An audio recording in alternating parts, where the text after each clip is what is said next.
There once was a dad who set out on a great quest to find the perfect Coke flavors at his family's request. So he went into a local store and grabbed the Coke Cherry Vanilla, Coke Cherry, and more. At dinner, they sipped Coke flavors and rejoiced, for everyone made their own delicious choice. Coca-Cola flavors. Unbelievably delicious. With so many delicious Coca-Cola flavors and Coca-Cola Zero Sugar flavors options to choose from, you'll have to taste them all. Pick some up at Circle K today.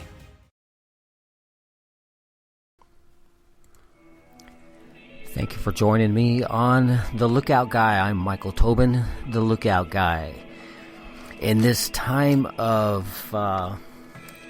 we're in right now, I want you to know that we all need prayer, and I have been giving the 24/7 prayer line for the Billy Graham Evangelistic Association ever since March when this hotline came up.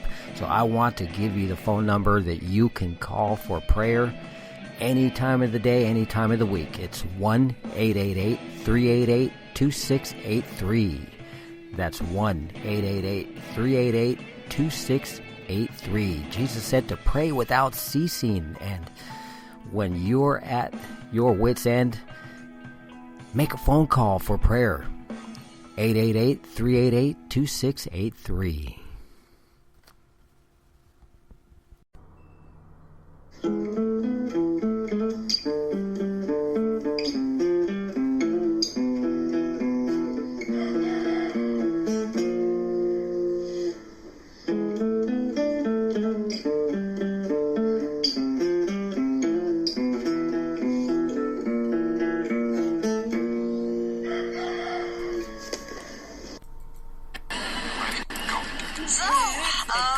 Have you noticed how everyone's grammar is completely awful now? Like, you know, the texting and the LOLs. Whatever happened to punctuation? Now don't forget a loaf of bread, a container of milk, and a stick of butter. If you can't remember, I'll write it down for you. That's okay, Mommy. I won't forget. I remember.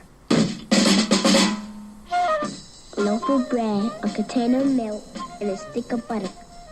A loaf of bread, a container of milk, and a stick of butter. A loaf of bread, a container of milk, and a stick of butter. A loaf of bread, a container of milk, and a stick of butter. A loaf of bread, a container of milk, and a stick of butter. A loaf of bread, a container of milk, and a stick of butter. Mister, could I have a loaf of bread, a container of milk, and... Gee, I can't remember. Can you remember what my mommy said? A loaf of bread, a container of milk, and a stick of butter. A stick of butter. I remembered. Mommy, I remember. A loaf of bread, a container of milk, and a stick of butter. You have a good memory, honey. Thank you, Mommy. This is Gene Copley, drummer for 3 Days in the Grave, and you're listening to The Lookout Guy, Mike Tobin.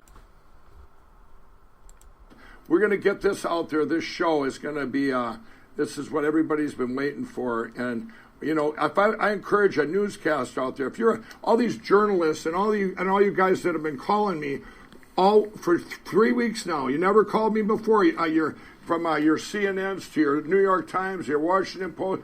All you guys have been calling me nonstop every day because you think you got some kind of making up some dirt or something, or because Dominion, you're saying things about Dominion. I encourage you all, why don't you be a real journalist and take this story and run with it. Be the first one to go, wow, this is real. Maybe you'd become the biggest outlet in the country by doing that. Just because a real crime scene in America is these computer algorithms. And I'm going to tell you, that is the crime scene. And I'm going to tell you, this is their game, too, that these machine guys played with, like Dominion. They went out there, and a lot of these places, I couldn't even go on the media and talk about these machines because they were threatened. I go on a news talk show, and they go, well, you can't talk about that. I was just on one last night. You can't talk about that. Why not?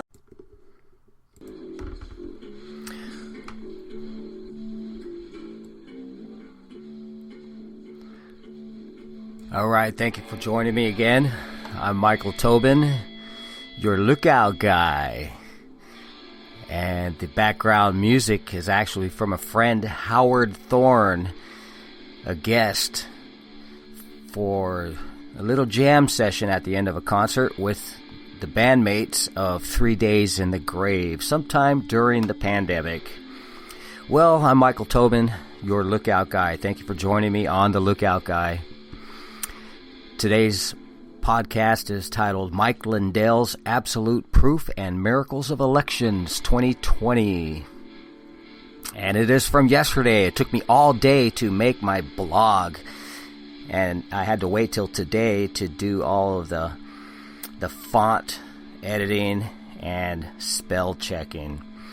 But a 2-hour interview with Mike Lindell, MyPillow founder and CEO, was released the evening of Thursday, February 4, 2021, and is a production of Mike Lindell, Brannon House, and Mary Fanning. Absolute Proof, Exposing Election Fraud and the Theft of America by Enemies, Foreign and Domestic. And today is Sunday, Super Bowl Sunday, February 7, 2021, and it is 12:50 p.m. Pacific Time. I believe the game starts at 3:30 Pacific Time, 6:30 Eastern. So Mike Lindell, who simply states his support for President Donald J. Trump, is now part of mainstream media and social media censorship.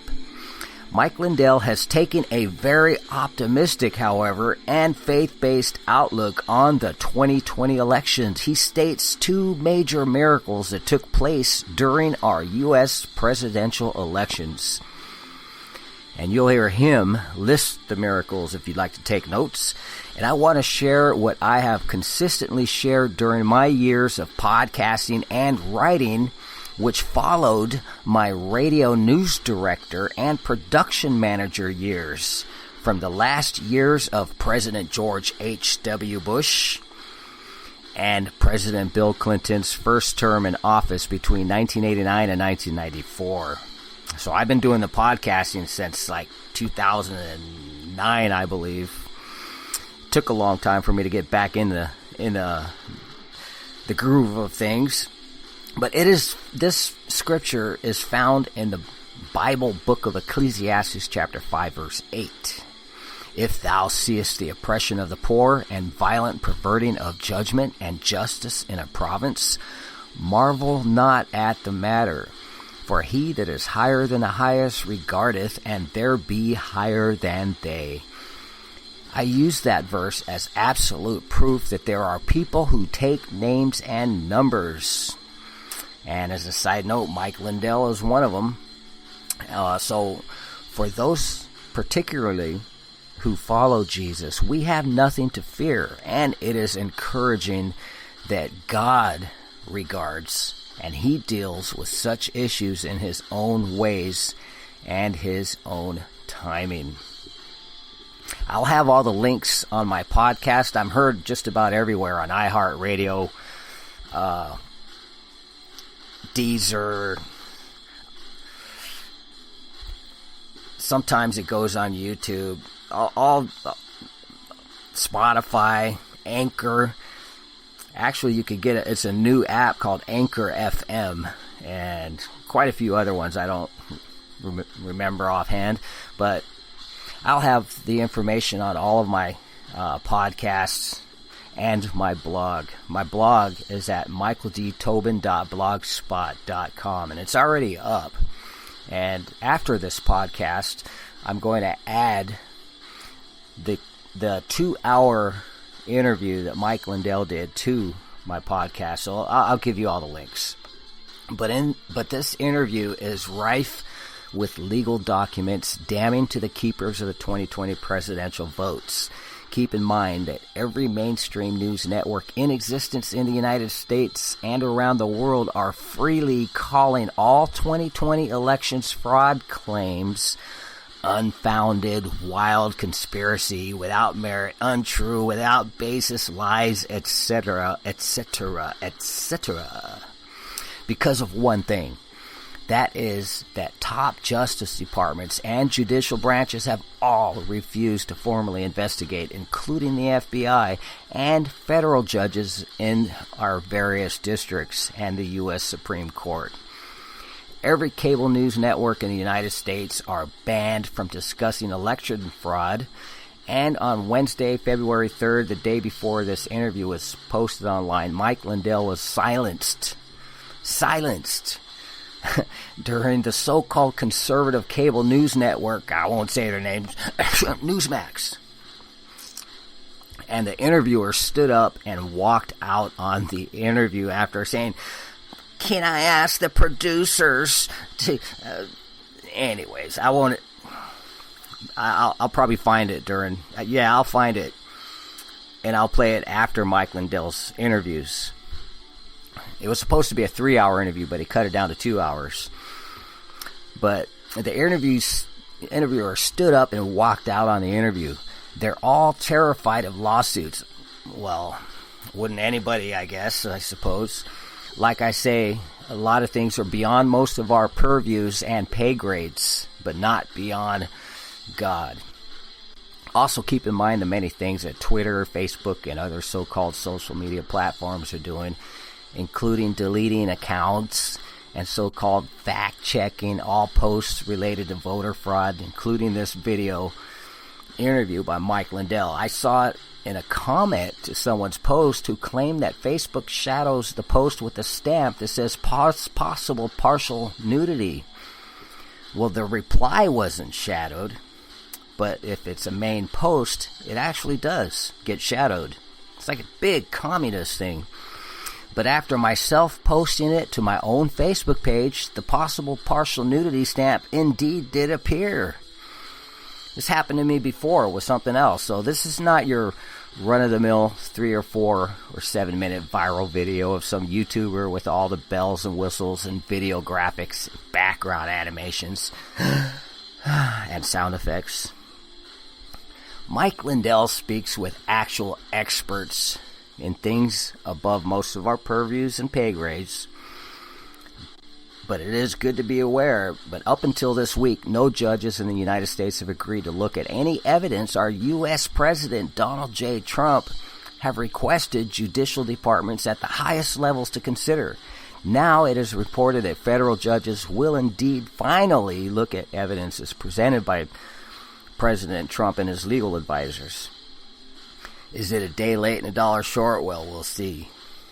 It is now Sunday, February 7th, only 2 days later, and millions have already seen this video, and I'll play for you the audio. Subjects include cyber warfare, narrative warfare, yes, narrative warfare, and quite a few other topics. Lindell and those close to President Trump ask Americans to please share this video. Now, I'm asking you to share this podcast, because I'm also going to play for you part of the clip. It's about a minute long. It's a challenge to journalists. Well, I took that as a challenge for podcasters, citizen journalists, as it were. I'm getting the word out. So this interview is also found at michaeljlindell.com, and one of the producers who I have been following on social media for several years now. His name is Brandon House, Howse, and it's at his site. He is partial producer and a director of this interview, and I have the link for you. It's at worldviewweekend.com. It is now also located at Mike Lindell's Rumble channel. Just go on Rumble and search for The Revival Channel, all one word. The panel of experts Mike Lindell spoke with, which is 9 in this interview, discussed various proofs of cyber hacking by various countries, including China, Iraq, Iran, Pakistan, and other nations.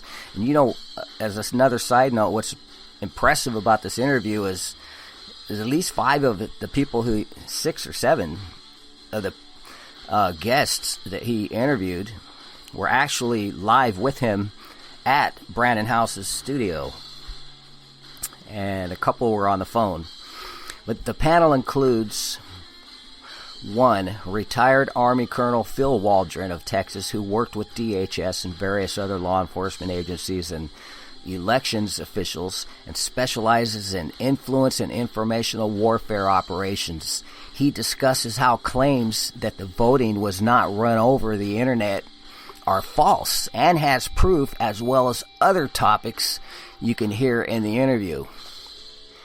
And 2, Russell Ramsland, who has earned a BA in Political Science and Government from Duke University in 1975 and an MBA from Harvard School of Business in 1979. Wow, that soundtrack that I chose just ended. I'm going to start it over again. So, as of November 2020, Ramsland was the co-owner of Allied Security Operations Group. He has also worked for Representative George Mahan of Texas, the Reagan administration, the National Aeronautics and Space Administration, and the Massachusetts Institute of Technology. He is an expert in cyber forensics and security. In this interview, Mike Lindell asks Russell Ramsland if voting is illegal to be conducted online, to which Russell replies in some states it is, and some states it is not. Further, Russell's investigations conclude whole amounts of voters were completely wiped out and replaced with other votes.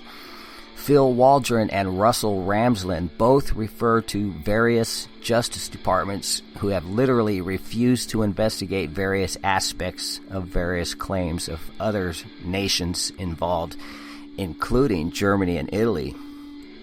The third guest, Dr. V.A. Shiva, who has 4 MIT degrees. He works with system science and pattern analysis. Mike Lindell says he met Dr. Shiva 4 weeks ago, and in this interview is accompanied by Dr. Shiva in the studio with Mike Lindell. Dr. Shiva is familiar with all the makeup of the Dominion and other voting machines. Dr. Shiva is the actual inventor of email. He grew up in India and is a scientist and an engineer. He discusses proofs of previous elections fraud as well as 2020 presidential elections fraud. Dr. Shiva says in this interview, the real crime scene are these computer algorithms. The fourth guest is Dr. Patrick Kolbeck, former Michigan State Senate. Kolbeck was an election challenger at the TCF Center in Detroit, Michigan, beginning on election night, and claims in an affidavit that he witnessed computers being used by elections officials that were connected to the internet. Patrick Kolbeck also was with Mike Lindell in this studio interview. He was vice chairman of the Michigan Elections and Government Reforms Committee. He has background in Microsoft small business software and did cabling design on the space station. Patrick Kolbeck says that he witnessed beginning 5 o'clock elections night, the whole operation was improper and was proof the Michigan voting machines indeed were connected to the internet. And he says every IT expert knows in one network, if one network is connected to the internet, then they all are connected to the internet.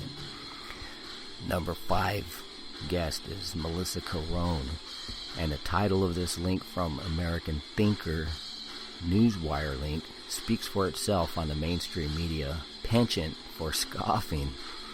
The intimidation of Melissa Carone, and found in Wikibeas. It's another website with information. Wikibeas describes her as a contracted IT worker who was responsible for fixing malfunctioning vote counting machines at Michigan's TCF Center. So Melissa Carone alleges that voting ballots and machines were absolutely mismanaged and did not comply with voting regulations whatsoever. She's also present in the studio interview with Mike Lindell, where she claims that out of at least 26 combined hours of monitoring ballot votes, not a single one registered for President Donald Trump, and she tells of why.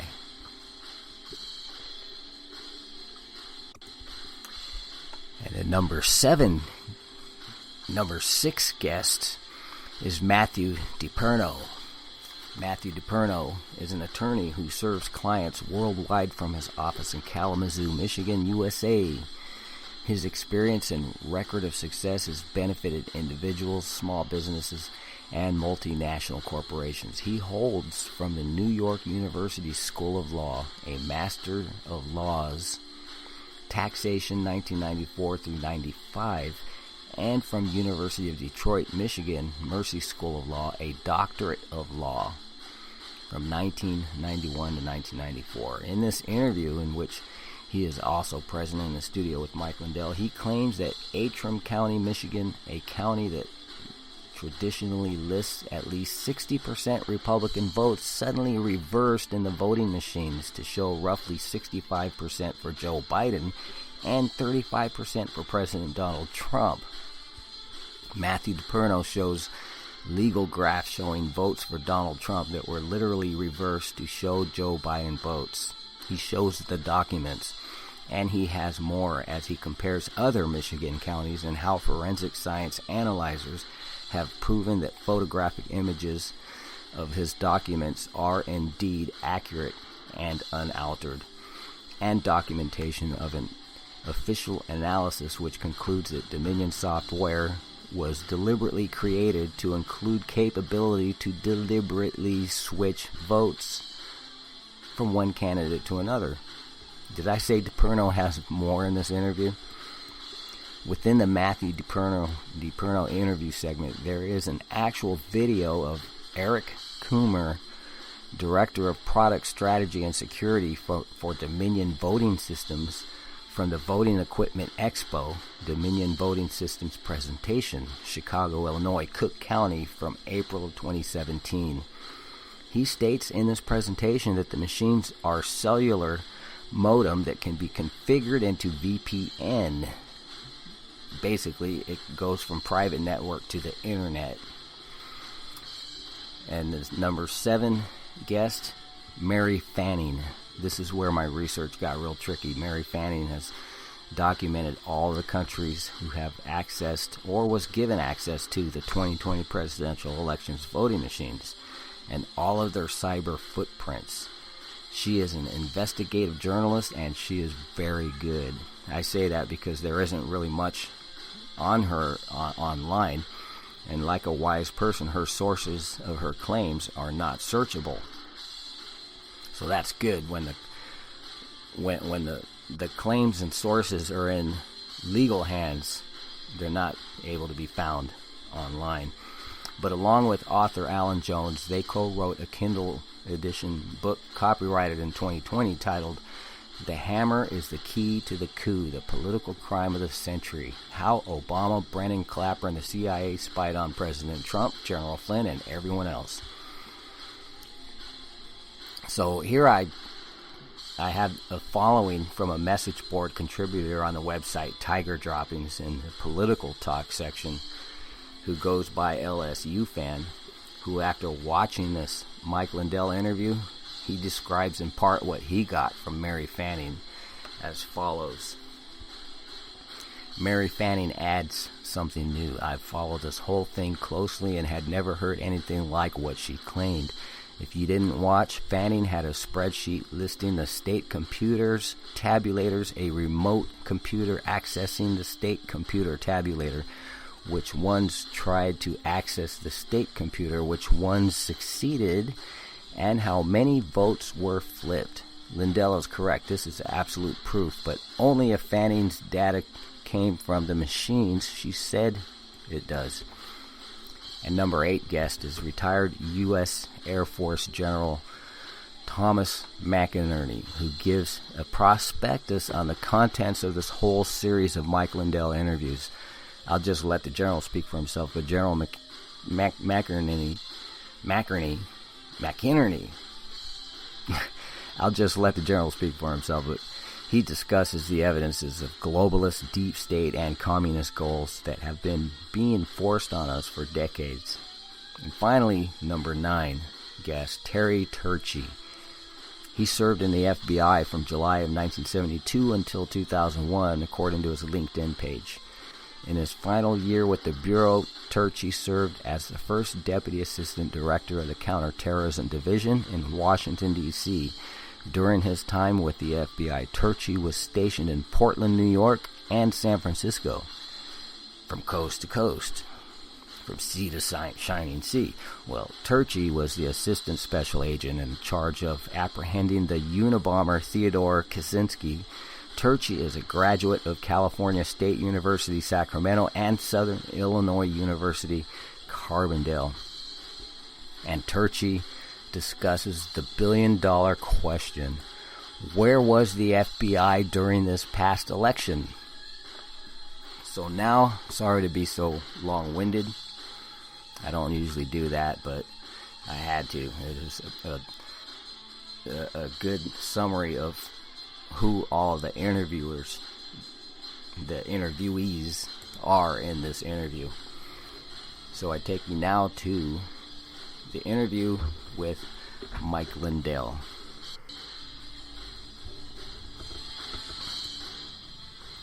Actually, as I break in again, instead of going directly to Mike Lindell's interview, I want to play for you from Wednesday the short clip. It's about 2 minutes long of the Newsmax interview with Mike Lindell and their anchor. Here it is.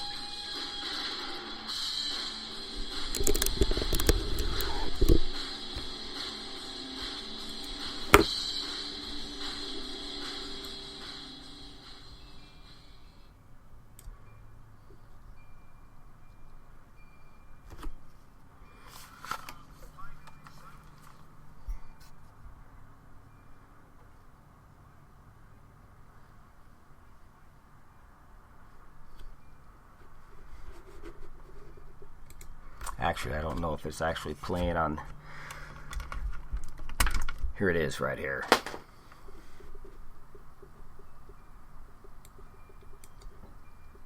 The company page. Well, first mine was taken down because we have all the election fraud with these Dominion machines. We have 100% proof. And then when they took it down about 3 weeks ago, and then when I put it back up, my personal, it was a Mike, thank you very much. Mike, you're talking about machines that we at Newsmax have not been able to verify any of those kinds of allegations. We just want to let people know that there's nothing substantive that we've seen. And let me read you something there. While there were some clear evidence of some cases of vote fraud and election irregularities, the election results in every state were certified, and Newsmax accepts the results as legal and final. The courts have also supported that view. So we wanted to talk to you about canceling culture, if you will. We don't want to relitigate the allegations that you're making, Mike, because we understand where you are. So let me ask you this. Do you think that this should be temporary because it appears to be permanent? Could you make an argument that it is temporary? What? Could you make an argument that this could be a temporary banning rather than permanent? No, I want it to be a permanent because you know what? They did this because I'm revealing all the evidence on Friday of all the election fraud with these machines. So I'm sorry if you think it's not Mike, it's real. Can I ask our producers, can we get out of here, please? I don't want to have to keep going over this. Actually, we at Newsmax have not been able to verify any of those allegations that you're... Mike, hold on a second. Everybody hold on a second. Mike, hold on 1 second. Let's talk a little bit about just what is happening overall in terms of censorship of... Trying to cancel out my company and myself in this country. It's cancel culture. You hear that? Anyways, that's the clip. Now, let's get into the actual 2-hour interview with Mike Lindell and his 9 guests.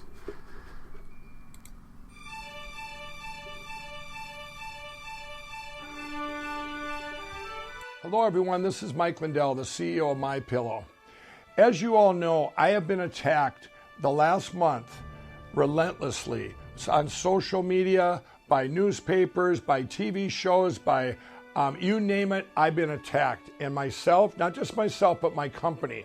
The boycotts that are going on, box stores are dropping me, social media, they cancel my Twitter. Today they cancel my Pillow's Twitter account, my company's Twitter account.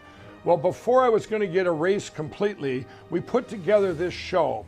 And what you're going to see today is what they don't want you to see, why they're trying to erase me.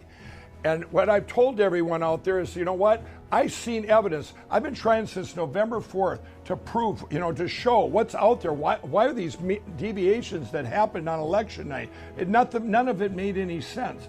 So I dove all in with everything I had, resources. Anytime I heard something that maybe was relevant, I went and said, looked into it, did my own due diligence, had even my own investigations. Well, on one day, I think it was like January 9th, all of a sudden, they brought me some a piece of evidence that's 100% proved. It's like a print of inside the machine of the timestamp that showed other countries attacking us, hacking into our election through these machines, and it shows the votes flipped. And I'm going, wow, I got to get this out there. And from that point on, I started putting it out there, and that's when they just started attacking me. Well, they obviously are hiding something, and tonight you're going to see what they're hiding. You're going to see on this show, we're going to have cyber forensic experts. We're going to have 100%, you're going to see all this evidence that by the time you're done seeing it, you're going to go, wow.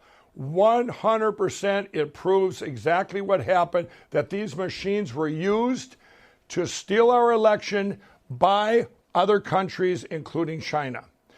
But I do want to tell you, before we get into all that, I want to tell you what I consider, why I'm so happy today about two miracles that happened these last couple months. The first miracle was on election night. And on election night at 11:15 at night, the algorithms of these machines basically broke. And this will be explained during this show. But they broke. What that means is Donald Trump got so many more millions of votes that they didn't expect that they're going to have to go recalibrate, right? So that's why all these states shut down. All of a sudden, they all shut down. And we're all going, what? That's weird. This has never happened in any other election. And then we're going, okay. Then as the days went on, going, what? Another week that it takes, like Arizona to count 1% of their vote, and you see these big spikes like in Michigan and all these big, votes that were poured in. Nobody understood it, right? We're like living in this kind of twilight zone during that time. Well, that is one miracle there, because think if that wouldn't have happened. Think if they would have estimated right, and what would have happened is it would have been just like a normal election at 3 a.m. They would have said, Biden won. He won by a little bit. And we would have said, better luck next time. But because he got so many votes, it broke that and set off this series of events of these deviations. If that wouldn't have happened, we would have never been here talking about the biggest attack in history, the biggest cyber attack ever. And this is, the American dream would be gone forever, because we would have never known. And it would just, using machines, it would have took us over forever. Here comes the second miracle. And with this one, I got to show you here on the chart. I'm going to go through these, and I'm going to tell you why this is a miracle. Okay, what we're going to do here, we're going to go state by state, and we're going to show you what else happened. So here's Arizona. Okay, the margin of victory was 10,000 votes that they say Biden won. Now, if we look at this, let's go down the chart here. Mail-in ballots require an adjudication, almost 300,000. What these mean are these are votes that they put through, and you're going to learn that. You're going to learn all about that during this show too, what adjudication, how that works. But let's just go to the next one. Illegal aliens voting. 36,400 illegal aliens voted. You see that? He only lost by 10,000. Boy, of course they can't vote. Okay, Donald Trump wins Arizona, right? We'll just keep going. Voters registered to a vacant lot, 2,000. Completed mail-in ballots received the day before the ballots were even mailed. They got 22,000 ballots back in Arizona before they had even mailed the ballots out. What? That's kind of bizarre, right? Okay, keep going. Down here, Maricopa County electronic adjudicated ballots, 103,000. votes loaded before opening of polls. So the votes were even loaded. They were already in there before the polls even opened, 50,000. Okay, you see all that. Let's go to the next state here. I'm going to skip Georgia and come back to it. Let's go to Michigan. Michigan, dead voters, 17,367. And this is Michigan is kind of its own. We're going to talk about Michigan. It's very different than the other states, what went on there. So it's all grouped together, 615,000 votes that are just in question. And we're going to skip that part, okay? Let's go to the next one here, Nevada. Okay, here's Nevada. Illegal aliens that voted in this election, 4,000. Mail-in or absentee ballots for voters that were known to have voted in other states, 15,000. Clark County used signature verification, 1/2 the image quality that was suggested by the manufacturer, and to check the mail-in ballot signatures, 130,000. We'll just skip through that. Raffle tickets that they were incentivized, 500. Here we go. Here's a big one. Dead people who voted, 1,506.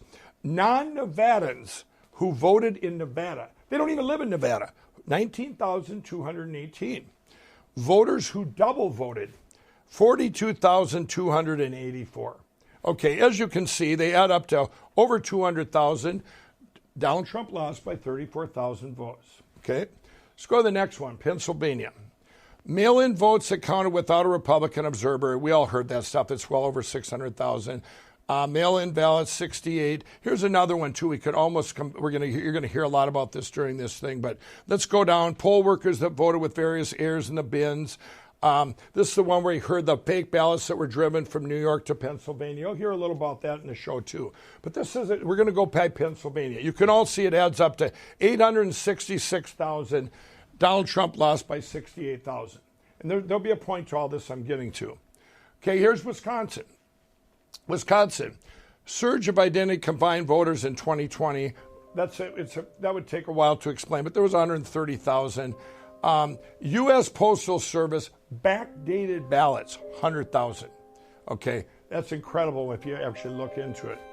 The mail-in ballots entering the tabulation price under the guise of absentee ballots in clear violation of state law, 170,000.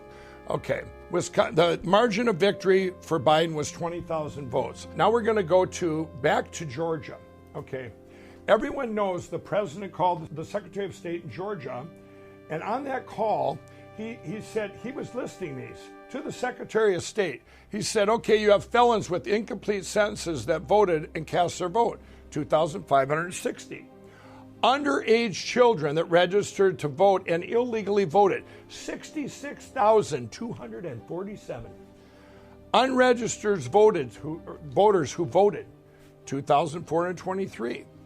Registered voters who voted in another state after their Georgia registration date, 4,926. Voters who voted in Georgia and also voted in another state, 395. Voters who voted in Georgia but changed their address before the election to do it, 15,700. People who failed to pre-register to vote in their county in time after moving from one county to another, 40,279. Voters who illegally claimed a post office box as their resident, 1,043. Voters who registered too late to vote in the election, 98. People who died prior to the election, they were already dead, 10,315. Okay, ballots with no chain of custody. We'll probably talk a little bit about that in this show too, 600,000. And here's what the president said to the Secretary of State in Georgia. Can you just give us, why don't you just give us your, it's only 10, he only lost by 11,730 votes. He said, how about you just give us your underage that voted and your dead people, and we win. It didn't make sense. You say, how about this? This line here, this people who failed to register, 40,000. Can you just give us them? He said, he named the columns, and you know what the Secretary of State of Georgia said? Those numbers are wrong. And the president said, well, who gave us the numbers? He asked his guy, and that guy said, we got them from the Secretary of State's office. And the president said to the Secretary of State, well, when can we get the right numbers? And the other guy said, sir, we've been trying to get them from the Secretary of State for almost 2 months. And the point being here, now here comes the point I'm making. This is all the second miracle of the election. every one of these states should have been, and 2 + 2 is 4, right? You should say, okay, you can't count dead people, you can't count underage people. Every one of these states, Donald Trump wins. If the electors would have done their job, the legislators, if the governors wouldn't have said, hey, it's good, all these things that happened, all these anomalies that happened, it would never happened before, but much less one state, they all say that hey, we're going to go ahead and use this stuff, and we're going to declare Joe Biden the winner. But here's the big thing, the big miracle. If they would have done that, and said, you know what, we can't count these, Mr. Trump wins, Donald Trump wins, okay, then we wouldn't be where we're at right now. Because the biggest thing against humanity and our country is this attack through these machines. They got this opened up, this revealed the machines to where we're at right now. So what you're going to watch during this show is 100% proof that the big thing was the theft by these other countries that came in to attack our country through these machines that are made to steal elections. Every election going forward in history, if these things would have happened, these two, and we would have never known, every single vote you would have ever made wouldn't have mattered. Somebody else would have made that vote. And we've all seen in this past month, you think it wasn't communists coming in and taking this over with people here. This is an attack not only on those other countries with communism, but they had domestic traitors right here in our country. Whatever's going on right now, we're seeing it. They're suppressing cancel culture. They're trying to cancel us all out. I just seen churches, the Christian churches, they're being attacked right now. People on social media, anyone that speaks up, they're going, you can't say that, you're gone. It's like right now they're doing whack-a-mole because they knew they were so close that we would never know in history what happened. But guess what? Now we do know, and you're all going to know. And when you watch this and you get through it, at the end, I'm going to tell you what you can all do. And we're going to start our show right now, and you guys are going to be absolutely amazed. And now we have with us Colonel Phil Waldron. Yeah, so my background in the military is with influence operations, information operations, information warfare, if you will. What we're talking about here today is specific these machines that were used to hack into our election and by foreign countries, including China. And what did you kind of bring us up through the election for yourself, and then how you've gotten so involved right now? Yeah, we began looking, working with our partners in Dallas at Allied Security Operations Group, with doing some analysis on the data that they had, looking at not only Dominion, but ES&S and HART, several of the other electronic voting management systems. And we saw a lot of similarities and vulnerabilities in the systems that would be easily influenceable or easily interdicted. And again, as an information warfare officer, that's what I did. I looked for vulnerabilities and ways to attack systems to create a strategic advantage for U.S. friendly forces. And so when we started seeing the vulnerabilities and all the different ways that you could interdict these electronic voting systems, it became apparent that we had a problem for the November 3rd election. And that prompted us to spend a lot of time working with Russ Ramsland, getting a lot of the historical data, the knowledge.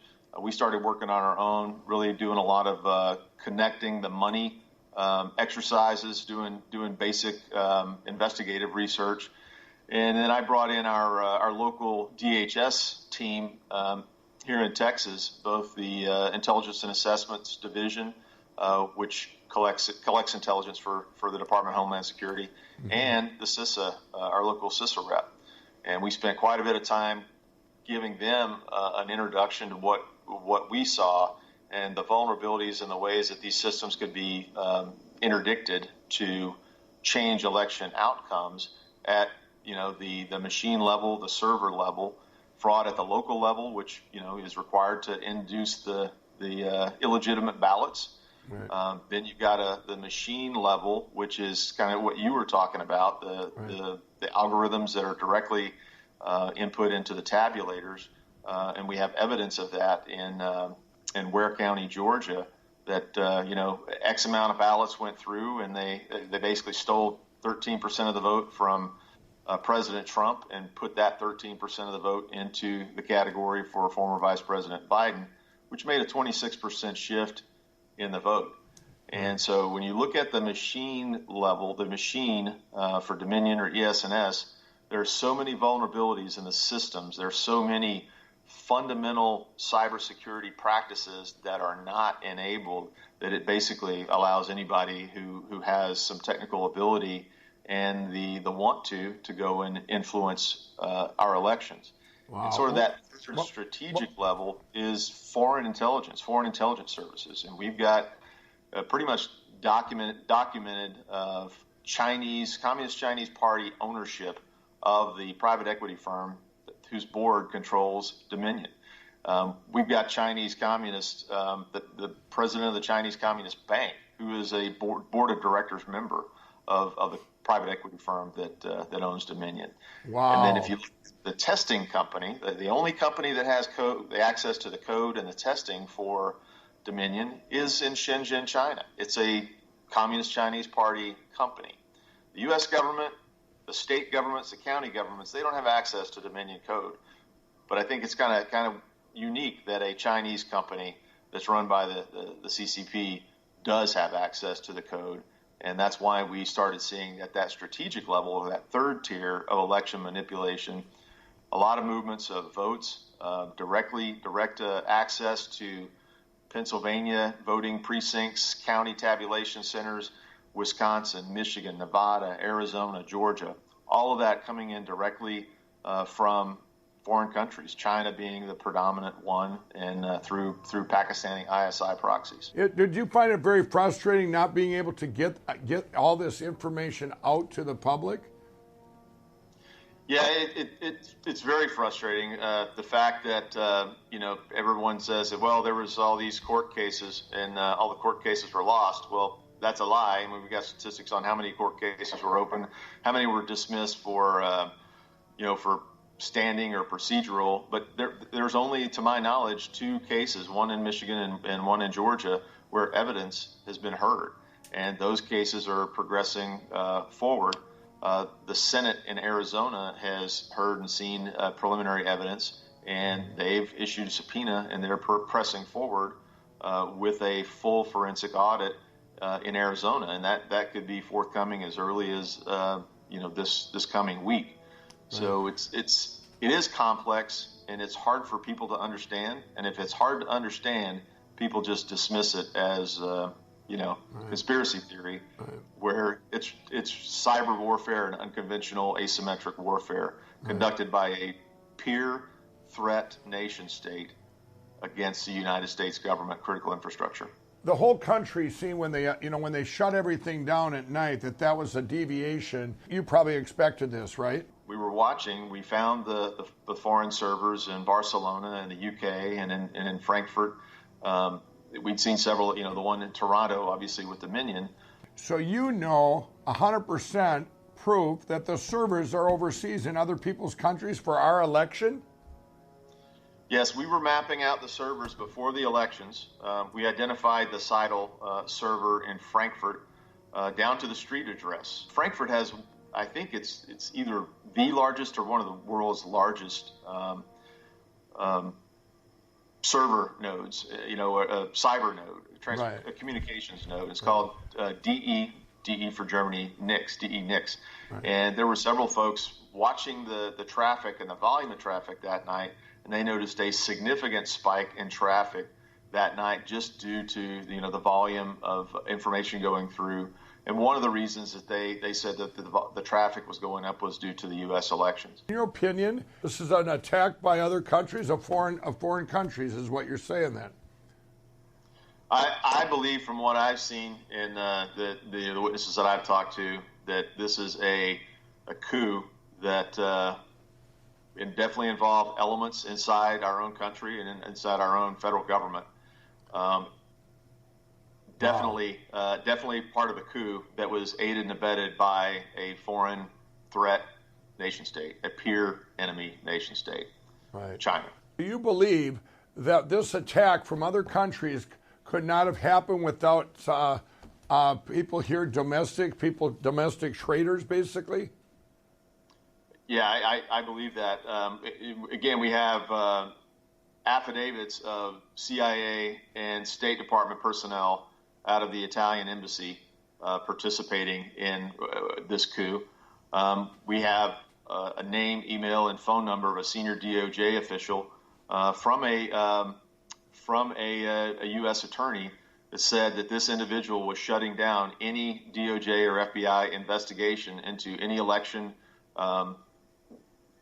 election-related investigation, and trying to shut down judicial cases, court cases.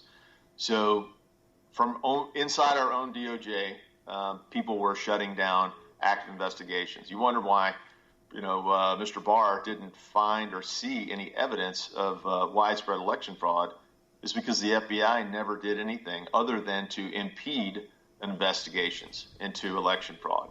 The FBI went to question the truck drivers who delivered ballots and created affidavits. They were harassing, the Americans, the patriotic Americans who were whistleblowers, right, and prosecuting them.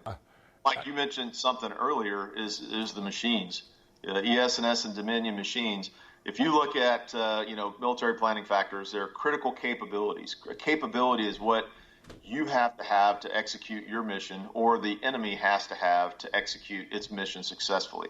So a critical capability for any of this to happen are the inherent vulnerabilities that were built into ES&S and Dominion software, which is, we've proven through our work that this is all related directly back to the Smartmatic, SGO Smartmatic software core. Wow. And they definitely have financial gains to financial reasons based on some of the other investments that they've made, right. Especially if they, looking down the road, if they make billions and billions of dollars, the board of SGO Smartmatic, because they own an air purification company. So just think about it. If you get to pick an administration that is favorable to your company, say they pass the Green New Deal, and you're going to make billions and billions of dollars off of government-mandated air purification systems and public buildings and apartment buildings and industrial complexes, you would spend quite a bit of money on the front side to make sure the election was done. The same thing with China. If China could avoid the U.S. coming to Taiwan's defense, and we've seen indications of that already, and if China could avoid having to fight a campaign to protect their man-made islands, to extend their territorial waters into international navigable waterways, if they could invest $1 billion to do that versus fighting a war, well, they've made a pretty good investment. And right. All the money that they've made into the Biden family, all the money that they've made and invested into U.S. universities and U.S. businesses, buying up our medical and our technical intellectual property, stealing a lot more than they bought. They are fighting a war, and people just don't realize that we're under attack. So now we have with us Russell Ramsland. He's a founding member of Allied Security Operational Group. They're based in Dallas, Texas, and they do cyber forensics and security. Russell, how are you involved with all this this election fraud with these machines? Well, it was interesting, Mike. It's been a long road for us. About 2 years ago, we had some logs from the Dallas general election brought to us from the central tabulation server, and people ask, what do these logs mean? It was about 1,100 pages, and we got looking at them, and we were horrified at what we found, because what we found was that people were getting into the system and they were changing the votes. They were erasing databases, they were reloading them, and it was coming from remote locations. And our guys were going, this can't be. Now, this is in 2018 so these guys came to you with these, and these were voting machines, and were they Dominion machines? No. We use ES&S in Dallas, not Dominion. So are they similar machines? Yes. Yeah, it's very similar stuff. Most of these voting companies all have similar DNA in their original Okay. software. But what you've seen was it horrified you. Yeah, it did, Okay. because clearly somebody was playing with the election. Wow. So we tried to get the authorities alerted. We brought in a DOJ prosecutor that ran the cyber group in North Texas, and she was horrified at what we showed her. And she asked us to put it together and eventually submit it to the FBI, and we did that, and they did nothing. So we continued to investigate, and the more we found, the more horrifying it got. Now, this all was still coming out of Dallas. We tried to get senators to look at this, and we tried to get state officials to look at this, but we continued to work on it on our own. We had no client at all. And eventually, we did get 7 members of the Freedom Caucus this last July to take a 2-hour briefing without staff. And what they saw was absolute proof that this electronic voting system that we have is completely compromised. It can be completely manipulated. And they were horrified. We've all heard that Texas denied these machines. Well, Texas denied Dominion, but Texas uses other voting machines. We use HART, and we use ES&S in Texas. Right. So why would Texas, they denied these Dominion ones, and in your opinion, so they must have looked at them and said, there's something there we don't like, but then they over here with Smartmatic and these other ones, they were okay with that? What would be your opinion of why one they would deny one machine that because they're afraid of election fraud, and over here they accepted that one? I think that it sometimes has more to do with politics and influence, who gets through and who doesn't, than necessarily the machines. Okay. So we finally ended up with some investigators with Ron Johnson's Department of Homeland Security Oversight Group, and they were horrified at what we showed them, and they tried to get CISA, which is the Cyber Intelligence Security Administration inside the DHS. They tried to get CISA to take a look. CISA would not take the briefing. They couldn't be less interested. So we didn't quite know what to do. We were beginning to find some media people who wanted to start talking about this, and they became appalled. But the break really came in early August when we got some DHS people in Austin with the INA division, the Intelligence and Analysis division down there, to take a look at what we had. And that's the division that used to have voter integrity before it was handed to CISA. So they looked at it and they were horrified, and they sent a whole team to our shop. We spent 11 hours with them. They asked us if we would give them our data. We said, of course. And so we gave them all our data. They took it back to Austin, and unknown to us, they gave it to 3 private cyber groups that they use, and said, hey, are these guys crazy? I mean, is this nuts, or is there something here? Well, all 3 groups looked at it, and all 3 groups came back. Not only is it right, it's horrifying. Okay, I want to ask you there, when you say horrified, can you explain to everybody watching this right now, what horrified you? Was it the fact they could go online? Well, there's no effective security at all for your votes. Your votes are stored overseas where they can be easily... Wait a minute. They're stored overseas? Yes. Yeah. Wow. 27 states use what's called Clarity Cital election night reporting, and those servers are overseas. They have what are called S3 bucket vulnerabilities, and people can get in and change the votes there, and then they can load them all the way back down to the county level here in this country, because Cital gets all the credentials from every single county server here, and so they can get into every single county server and change the votes here from overseas. It's crazy. So everything that everybody's been talking about out there that they've tried to suppress, saying that we heard that machines weren't even online. And you're saying that 27 states use this, and the servers are overseas, so these can go over there, and they can change the vote to anything they want and send it back cyberly, by cyber. Correct. Wow.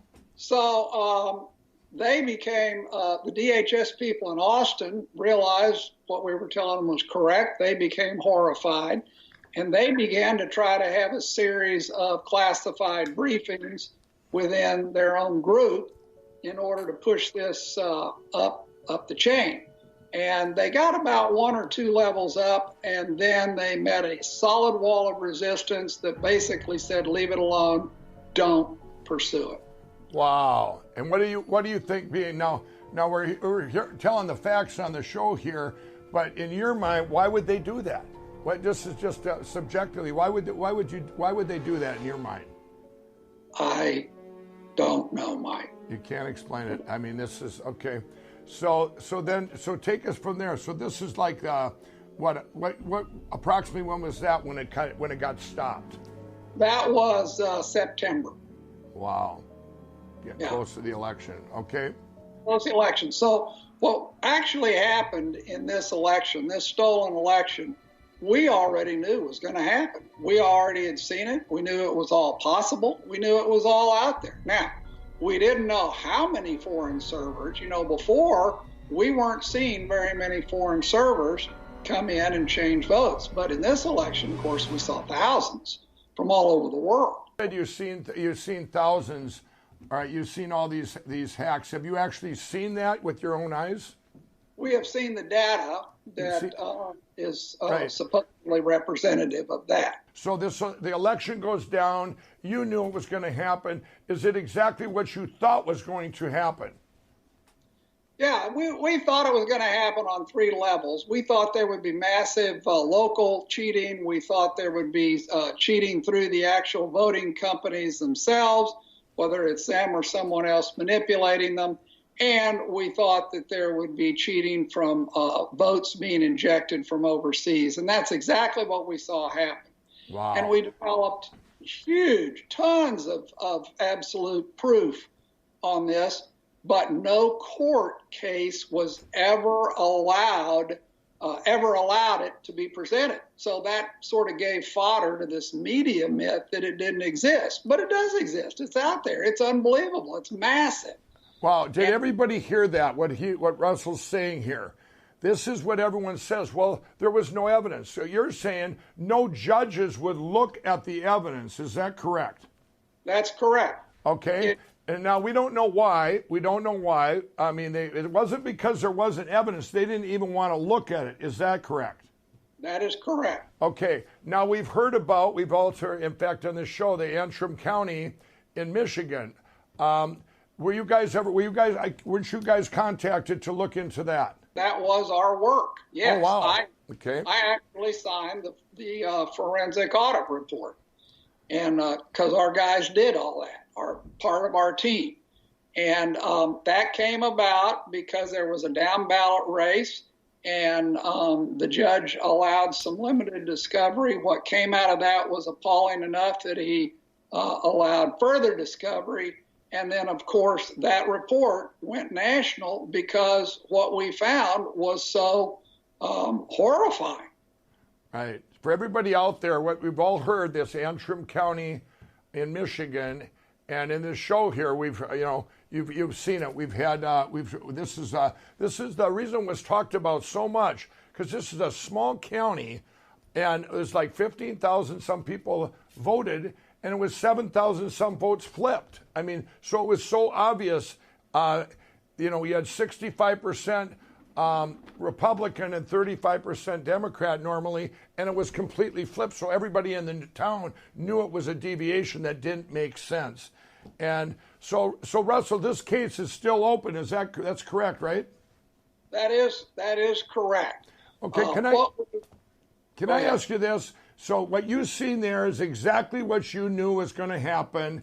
And now, were you able to look at other places? What was different about Antrim County?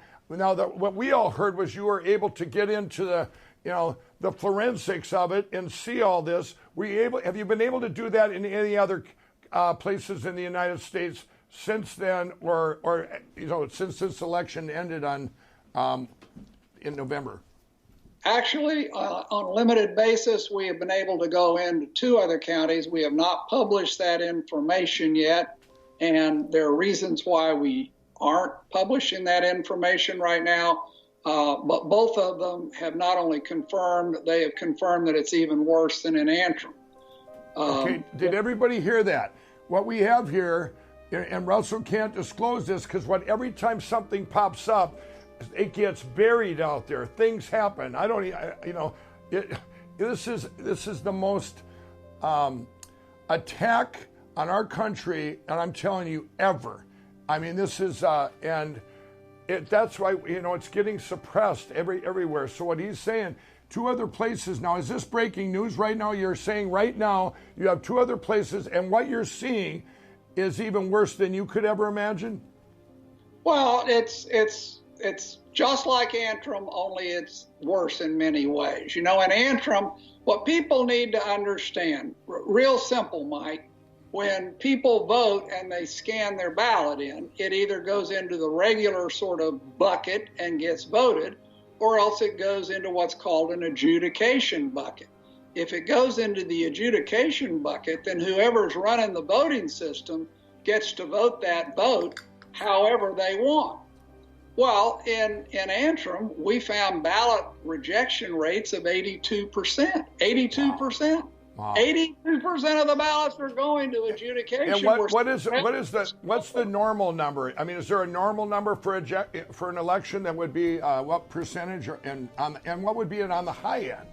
Well, certainly less than 1% would be should ever go to adjudication. Wow, less than 1%, everybody, and this was 85%. Yes, well, and in Fulton County, the Fulton County people themselves admitted to a 93.6% adjudication rate in some cases. That means the entire election was decided by the people that ran the system, not by the voters. And now what you're talking about there isn't. This is one other way these machines can you can cheat through the front or cheat there, but this does not count what you're talking about earlier, the cyber forensics where that goes overseas to these servers that are all based over there, correct? That does not. That's a different issue altogether. Right. So both of them involve the machines, everybody. One we've talked about in this show is here. But the cyber one is what you just heard from Russell, which he said earlier. This is all the attack by the other countries that hacked in, which we're going to show you that proof now that Russell doesn't even know that we have that's going to show who did it, the time they did it, the computer they did it off at, everything. If we would have never found out, or this would never have gotten what we're going to get to now, what would the future have looked like in elections? Well, I mean, we're basically approaching Venezuela, where it doesn't matter who votes. Matter. Right. Somebody else picks our people for them, so why vote, right? I mean, that's the way it would have been. Machines that go online, and it's not. Now, you said earlier, it's not just Dominion; it's all the machines that were used in this election. Is that what you would say? Yes, that's absolutely a fair statement. And let me tell you a little bit about that. For these people that say it's not online, we have videos of workers with poll books who are swiping left on their poll book and bringing up Netflix and getting a movie and watching it on their poll book. How does that happen if it's not connected to the internet? Right. We have affidavits of a election judge who showed up at her precinct, found to her horror they had loaded the wrong precinct in her equipment, called her voting company, and her voting company put her on hold, and the help desk from another state called in, and in 10 minutes somehow reloaded her poll books from another state with the correct precinct. How does that happen if it's not connected to the internet? I know they were all online, but is it illegal for them to be online? Well, it depends. Some places, yes, some places, no. I mean, the assurance is that you can trust the voting system because they're not online, but they are most clearly online. I got you. Now, here's one you don't know. We ran through a different group here, a little operation in Dallas during this last election. And let me describe the operation so you'll understand the magnitude of what I'm telling you. What we did is every day we just took the information on the voter records of the people who voted that day in Dallas. Dallas posts them online. So you get a big, big, long record of this voter. You don't see how he voted, but you see everything else. Name, where he lives, when he asked for a ballot, where he voted, his residence address, on and on and on. And all of those, as you know, are comprised of zeros and ones. That's how computers work. So all we did is we would add up all the zeros and ones in that voter record and store it. And then we would watch what would happen to that voter record as we worked our way through early voting.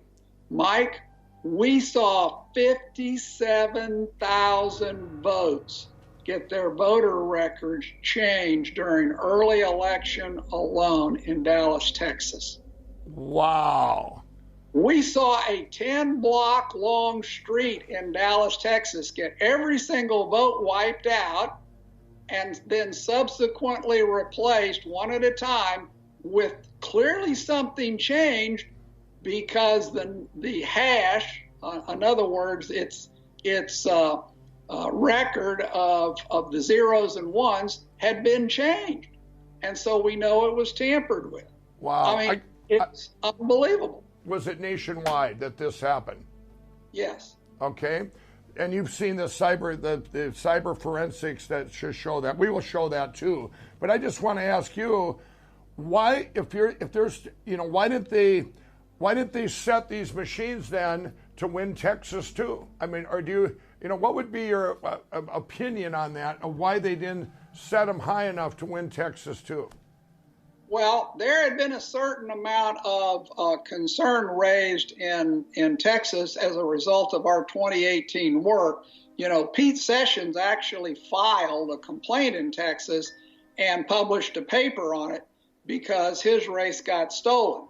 And so they were very well aware that Texas was going to come under some scrutiny that other places probably were not. Right. And there was also a huge operation down in Houston where a vote scamming scheme for over 700,000 votes was exposed.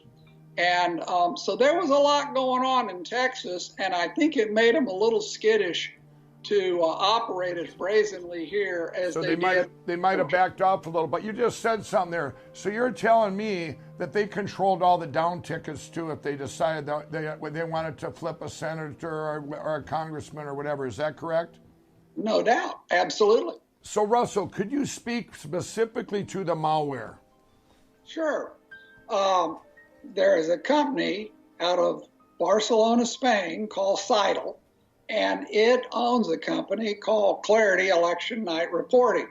And Hart reports to them, and Dominion reports to them, and ES&S reports to them. All these companies report the votes to them. And then Election Night Reporting supposedly just passes the votes along to the media.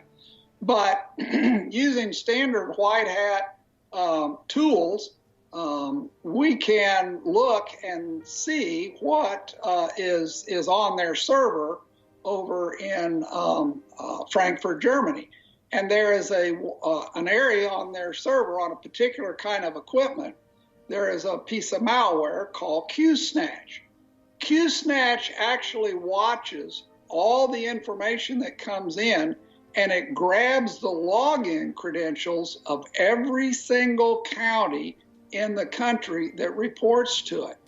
So that once it has all those credentials, it can then look back into that county and it can access the county database from overseas or wherever else it wants to if you want to inject changed votes either through the adjudication system or just plain flat replace the database.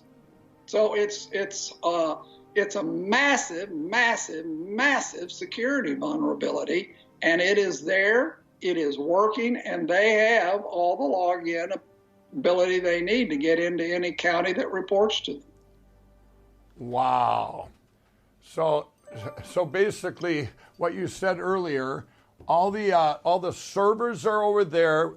They can take all of our counties in that country, look at them, and then decide what they want to do with that information and what they can do in the county, what they need to flip. So, we all heard this. We all heard about this Italy thing, and that it went to Italy and Germany when they had to on the. I guess this would be in the middle of the night on November 4th.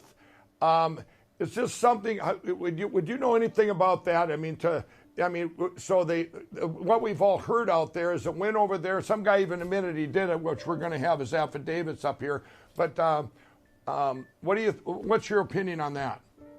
Well, our opinion on that was that it should have been investigated because it is very consistent with what we do see happening. But it was not investigated. Apparently, the Department of Justice did not investigate. You got the usual, it's been debunked. Well, who debunked it? When did they debunk it? How did they debunk it? There was no investigation by anyone of that information, and there should have been because it is entirely consistent. I don't know if it's true, but it's entirely consistent with everything we have seen in terms of capabilities. Bill Barr comes out and said there's no evidence. What would be your opinion? Why people would keep pushing this down and not wanting to know? I don't care what side of political lines you're on. Why would you not want to know if the truth? That has been a constant haunting question to everyone on our team. I think it's a combination of things. I think some people are truly, completely, totally corrupt. I suspect that at the bottom of this, you might find that our government has been changing votes in other countries for years, and they don't really want it revealed, certain parts of our government. I think that there are people that don't want to look. They're afraid to look. I think there are probably people who are compromised and have been told to stay out of it. Right. I think that it's a variety. It's not one simple little reason. Right, and that's what I wanted people to hear because I hear it all the time. People are going, you know what? Bill Barr said this, and none of the judges accepted it, and you hear all this. And we can't explain all that because it's probably multiple things, like Russell says there, and that's my opinion too. It could be anywhere up to a dozen things, who knows? But it doesn't matter. All that doesn't matter because now the truth is told today, and it's all coming out, and everybody, I really believe what's going to happen once everybody sees now this is finally you're going to have people that aren't afraid to speak out because it's too late to close the gate. The cows are out of the barn. Everybody's going to know about it, and they're going to want to know more and more. So, well, Mike, the real thing is I think pretty soon the question's going to start to turn around, and people are going to go, wait a minute, what is everyone so afraid of? Right. Why are they going to such incredible lengths to say there's nothing here when there clearly is something here? Well, this is almost like you and I remember Enron. This is almost like Enron. Would we all be saying, oh, no, we don't want to investigate Enron. No one should look into Enron. No, Enron shouldn't have to tell you how they spend your money. You just keep giving them your 401k money. Right. No, that's not how it works. Right. And that's not how our voting system should work either. So now we have with us Dr. Shiva. He has 4 MIT degrees. He's an expert in system science and pattern analysis. And I met him 4 weeks ago because I don't want him out there going, well, Mike, why didn't you bring this to us before?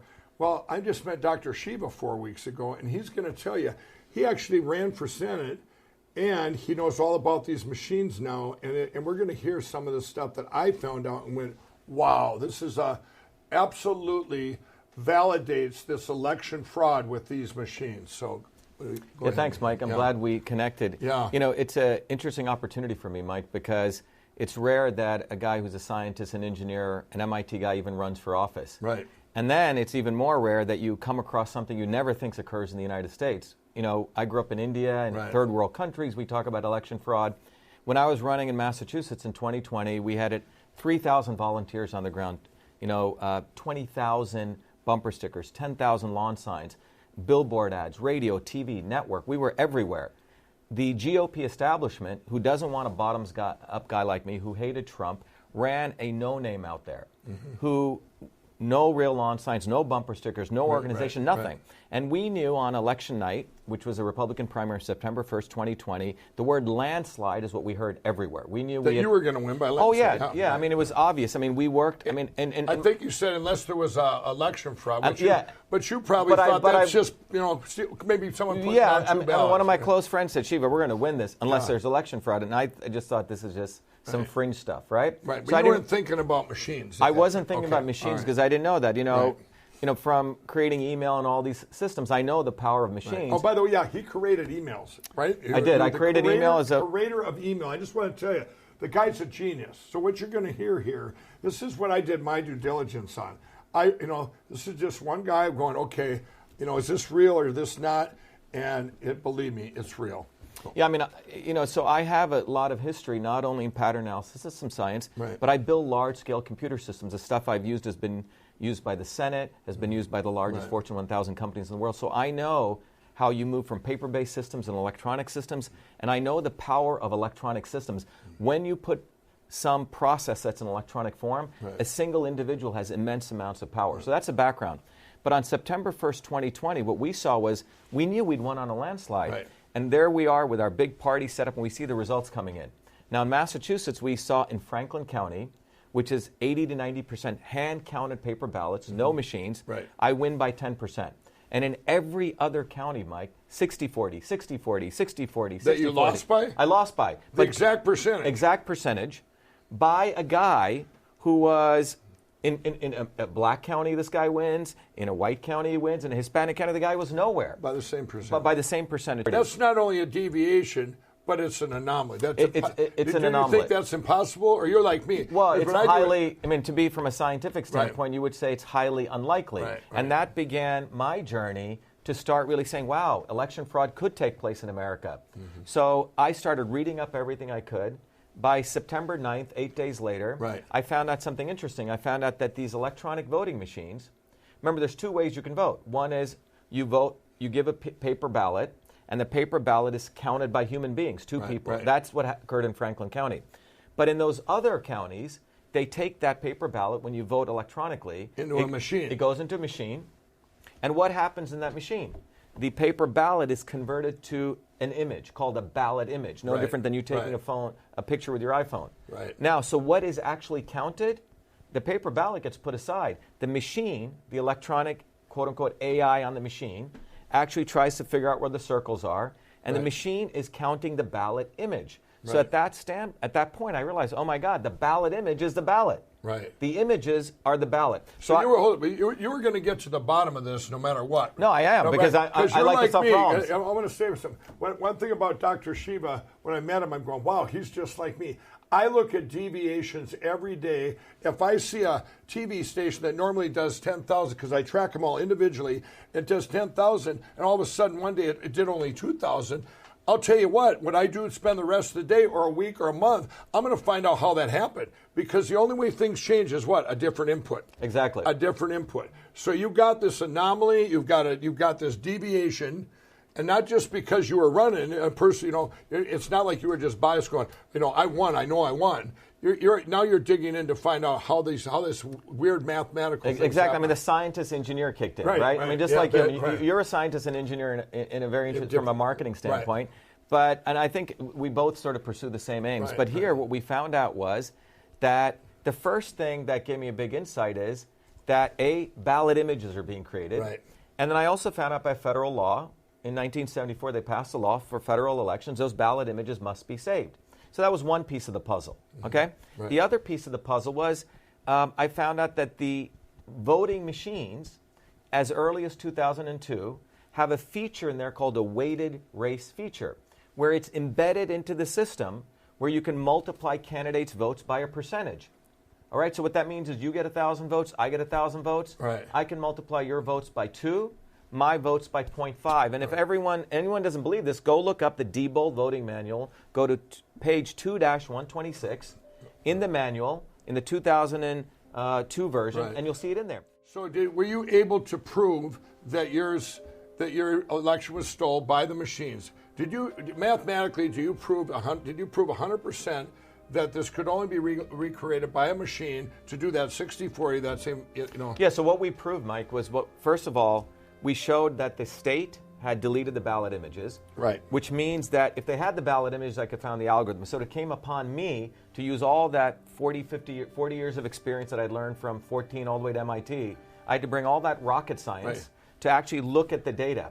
And what I found out in the data was a very interesting anomaly, which as you said, a deviation in one of the counties called Suffolk County, which is typically highly Democrat. Right. So we were able to see these interesting numbers up, down, up, down, up, down. Right. Essentially, imagine going to a casino. Every time you roll twice the number of odd as you get even. Okay? Right, it's right. unlikely. It should It's be 50-50. right. And in fact, when we did the numbers, that pattern could only occur 1 in 100,000.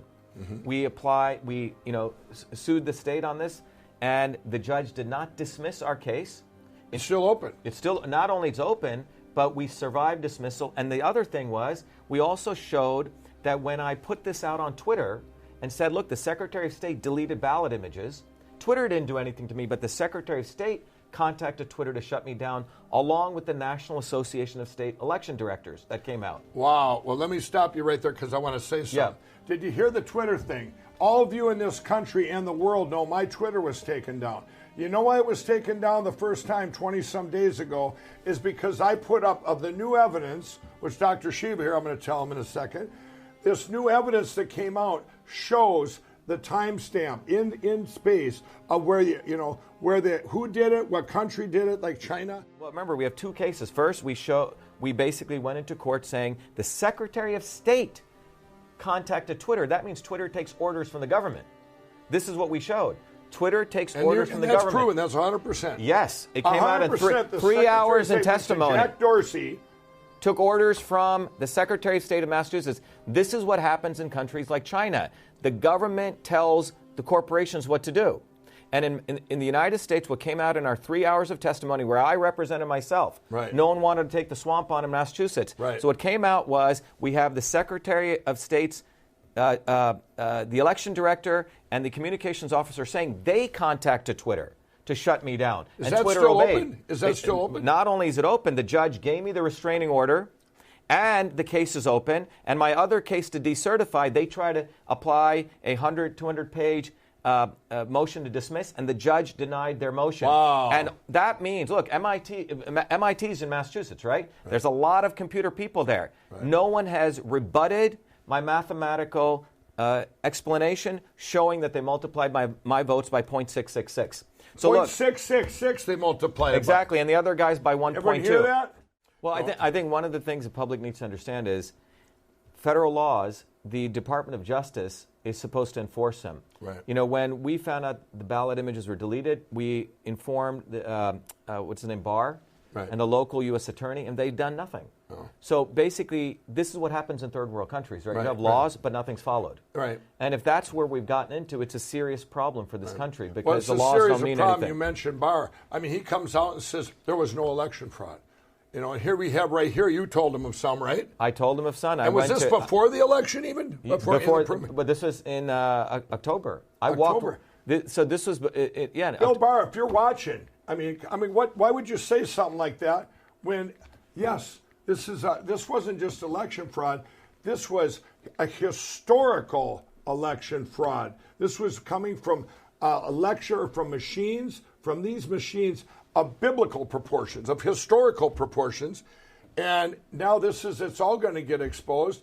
And I want the senators, the congressmen, the government, the governors, the legislators, everybody needs to watch this show. And when you do, you know, a lot of you can go, wow, I never knew. And that'll be a lot of excuse for a lot of them because of our mainstream media and all the people. I can't even believe the money spent to suppress this, you know, to suppress it. Look, when you pop, anything that popped up, boy, they were right on it. Let's destroy them. Right. Let's destroy them. Like, who was the last thing to pop up? Me. When I seen this, I popped up. And how do you destroy my platform? Because everybody knows I'm out there. They've done everything they could, from bots and trolls to go after my integrity to Twitter. I mean, it's just been a massive attack. But then you know you're right over target, right? It wasn't Twitter acted alone. We found the government contacting Twitter. Now, this is a fundamental violation of the First Amendment. Political speech, government speech cannot supersede political speech. So I bet you'll find out that some government official may have likely been involved in contacting Twitter. Oh, they're big. Oh, yeah. And that's what I know Jack Dorsey was involved. Jack, if you're out there, I mean, you did this to my movie a couple years ago with Unplanned, where they shut Twitter down. Twitter shut that down for 2 hours when it launched. I see. I mean, you look at, we're getting into a whole segment there where you're talking about how we all know the social media, what they've done, from Mark Zuckerberg and Jack Dorsey, these platforms, the power they have along with the mainstream media. What did they do when they took over? You talk about third world countries. In Nazi Germany, they took over, all in any country like that, they'll take over your communication. How are we going to communicate? You're hearing one side, and this is where we're at. But we're going to get this out there. This show is going to be, this is what everybody's been waiting for. And if I encourage a newscast out there. If you're all these journalists and all you guys that have been calling me all for 3 weeks now, you never called me before. You're from your CNNs to your New York Times, your Washington Post. All you guys have been calling me nonstop every day because you think you got some kind of making up some dirt or something, or because Dominion, you're saying things about Dominion. I encourage all you, why don't you be a real journalist and take this story and run with it. Be the first one to go, wow, this is real. Maybe you'd become the biggest outlet in the country by doing that. Just because the real crime scene in America is these computer algorithms. And I'm going to tell you, that is the crime scene. And I'm going to tell you, this is their game, too, that these machine guys played with like Dominion. They went out there, and a lot of these places, I couldn't even go on the media and talk about these machines because they were threatened. I go on a news talk show, and they go, we can't talk about that. I was just on one last night. You can't talk about that. Why not? Okay, now we have Patrick Kolbeck, and he was a former state senator in Michigan. And Patrick, how are you involved with, what brought you here today? Yeah, well, it came from as a result of my decision to be a poll challenger at the Detroit AV County Board. And I did a marathon 25-hour shift from to starting on election night around 5 o'clock all the way through the next day. Wow. So we witnessed all the fun. This was in Michigan. Yep. Where at Michigan? What county? At the Detroit AV County Board in Wayne County. Well, a little background on me. I mean, when I was a state senator, I was actually the vice chair of the Elections and Government Reform Committee in the Michigan State Senate. And in addition to that background, my background's as a Microsoft small business specialist, and I did cabling design on the space station. So in other words, I'm familiar with election processes, and I'm familiar with network configuration. So my focus when I came at the Detroit AV County Board was I wanted to understand specifically the handoff of vote tally information throughout the system. We did see evidence that it was connected to the internet. What was that evidence? Well, that control center, they've already admitted to the fact that that control center had computers that were connected to the internet, and we saw the actual cable routed from the wall of the TCS center to the control center, and we have election officials that admitted that there were computers in that control center that were connected to the internet. And anybody worth their salt in IT land understands that if one computer is connected to the internet, they're all connected to the internet. You may say that it's air-gapped. You may say you have a firewall, but there's people that eat firewalls for breakfast. So what you're saying, knowing that, so if it's connected to the internet, somebody out there could have hacked in and then did the flip into the votes.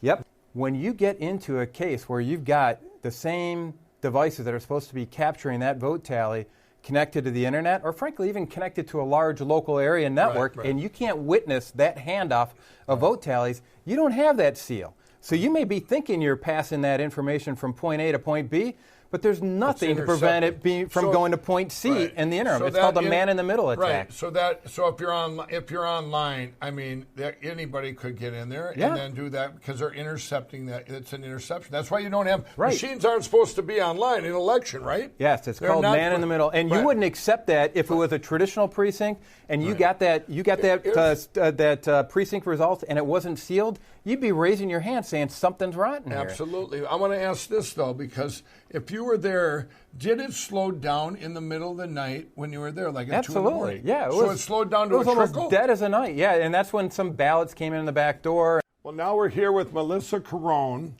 and you were actually hired by Dominion for November 3rd and 4th, just for 2 days, Yes, right? yeah. And they found you online, right? You had a resume online. You have an IT background? Yeah. Okay. So why don't you tell us, tell us what happened. So I was there to assist with IT work. Okay.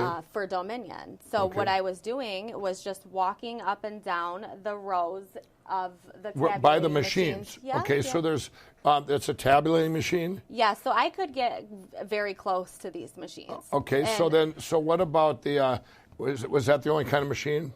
No, there was, on the stage, there was adjudication machines in the front and the back, and then Okay. on the sides, there was the adjudication, Okay. the tabulating machines. Right. Both Dominion machines, correct? Both Dominion machines. All right. So you got to see what? Thousands of votes? Thousands. Thousands upon thousands of votes. Okay. What was on every vote? Every vote that I saw was for Joe Biden. For Joe Biden. When I heard this, and I want to say, you worked how many hours? 22 straight hours. And then you came back for 4 hours? Correct. Out of all that time, did you ever see one Trump vote? I never saw a single Trump Right. vote. So when the ballots got to the tabulating machines, they would just put them. It's kind of like a printer. You would look at it kind of like a printer, where the paper would come out normally. Right. That's Yep. where they were Yep. put in. And it would end up as they were tabulated on the top of the machine. Okay? Right. So these would jam constantly jam. Right, And right. because these are mail-in ballots, creases, Right, anything right. in them would jam this. And when they jammed, what happened? When they This is very jammed, interesting. they would take the ballot on the computer. There was a computer in front of each person. Right. It would say ballot number, 20. 20. Jammed. Out of a group of 50. Yep, So the yep. 20th ballot jammed. Mm-hmm. Then what? So it would say discard, rescan. And the way they were supposed to do it is discard them and then rescan them, but they were not discarding these. So they used the same, let's say 30 went through it, got stuck on the 30th one. Mm-hmm.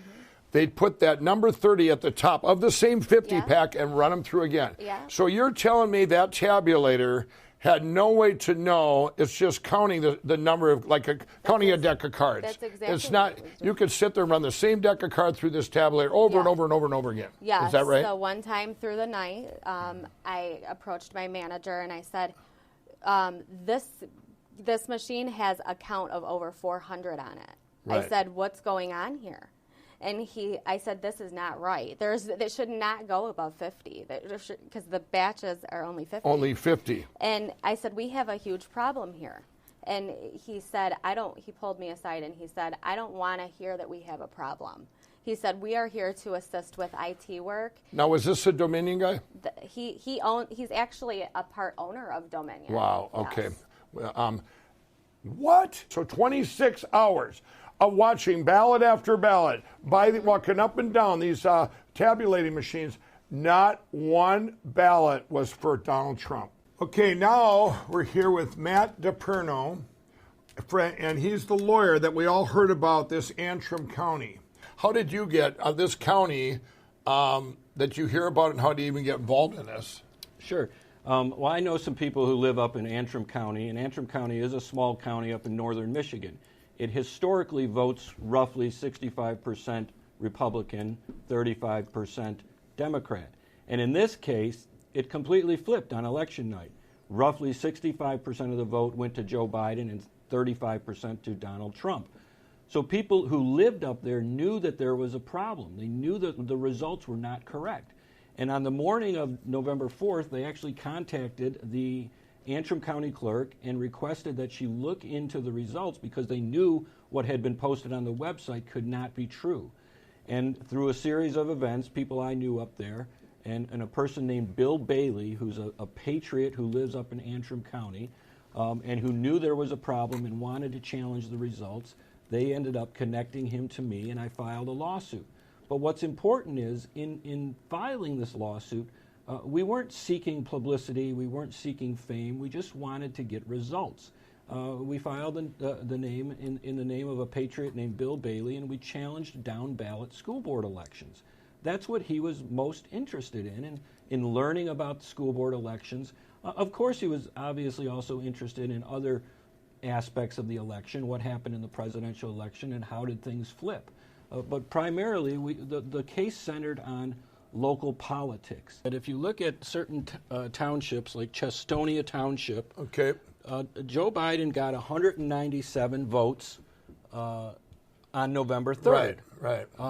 In reality, he only got 93. Now, how do you know that he only got 93? Because there's since been a hand recount. Hand recount. So when did they do that? They did a hand recount on November 21st and then again on December 17th. Right. Okay. On December 17th, actually, they told us they were going to do a full audit of the county. The Secretary of State did. But in reality, they only did a hand recount again. Okay. So on the recount, so we had 197, and then over here, Donald Trump had 3. So then the real numbers were 93 and 197. Is that correct? That's correct. So you can see Joe Biden on election night got 197. He got Donald Trump's 197 votes.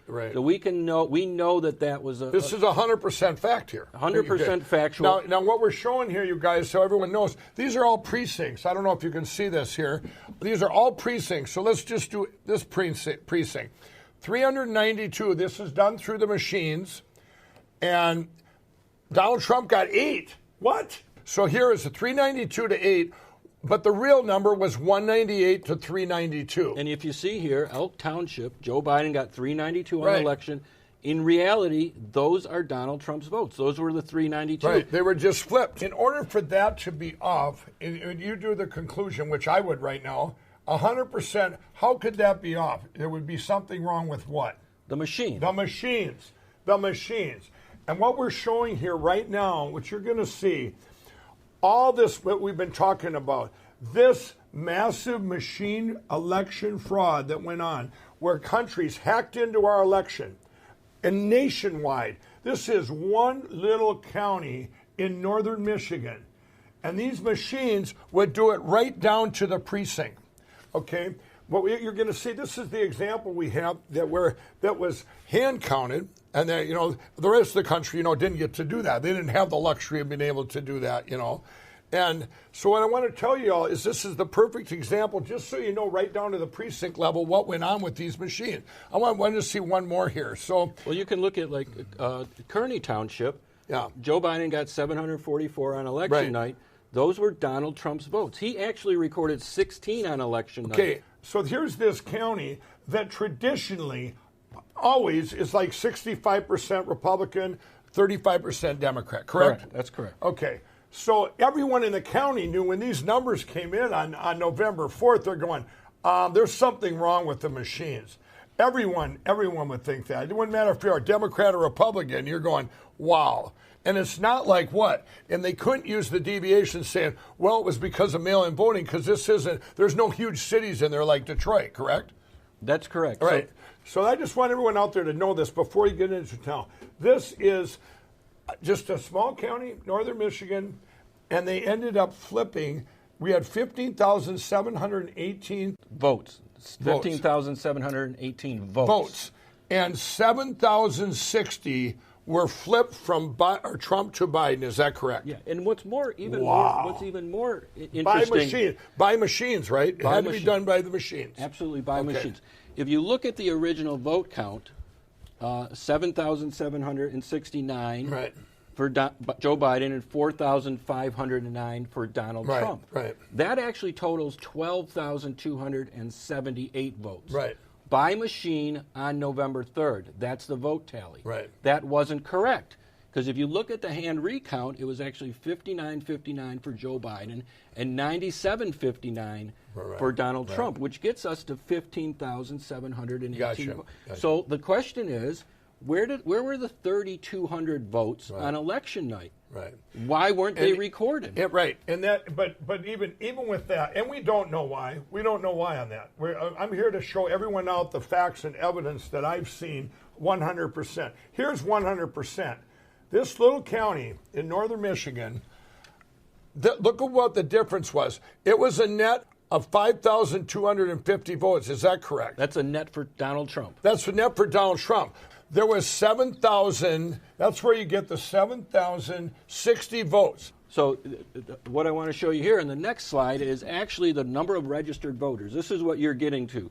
The number of registered voters in the county is 22,082 votes. Right. And this is the total number of votes cast by machine on November 3rd, 16,047. Now, of course, not everyone votes for the president. Right. That's why there's going to be some disparity. Right. But you see what happened in Antrim County.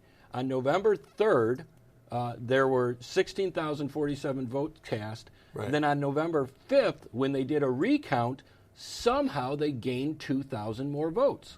Wow. And we haven't got an explanation as to why that happened. But we do know that there was 7,000. If you were to say right now and go, you know what? We do know that 7,060. Donald Trump had 7,060 more votes net out of this county. That's correct. That's 100% fact. 100% fact. 100% fact. So after we filed the lawsuit, we at the same time we filed the lawsuit, we also filed a motion with the court asking the judge to allow us to take forensic images of the Dominion system, the Dominion voting system. And he granted that.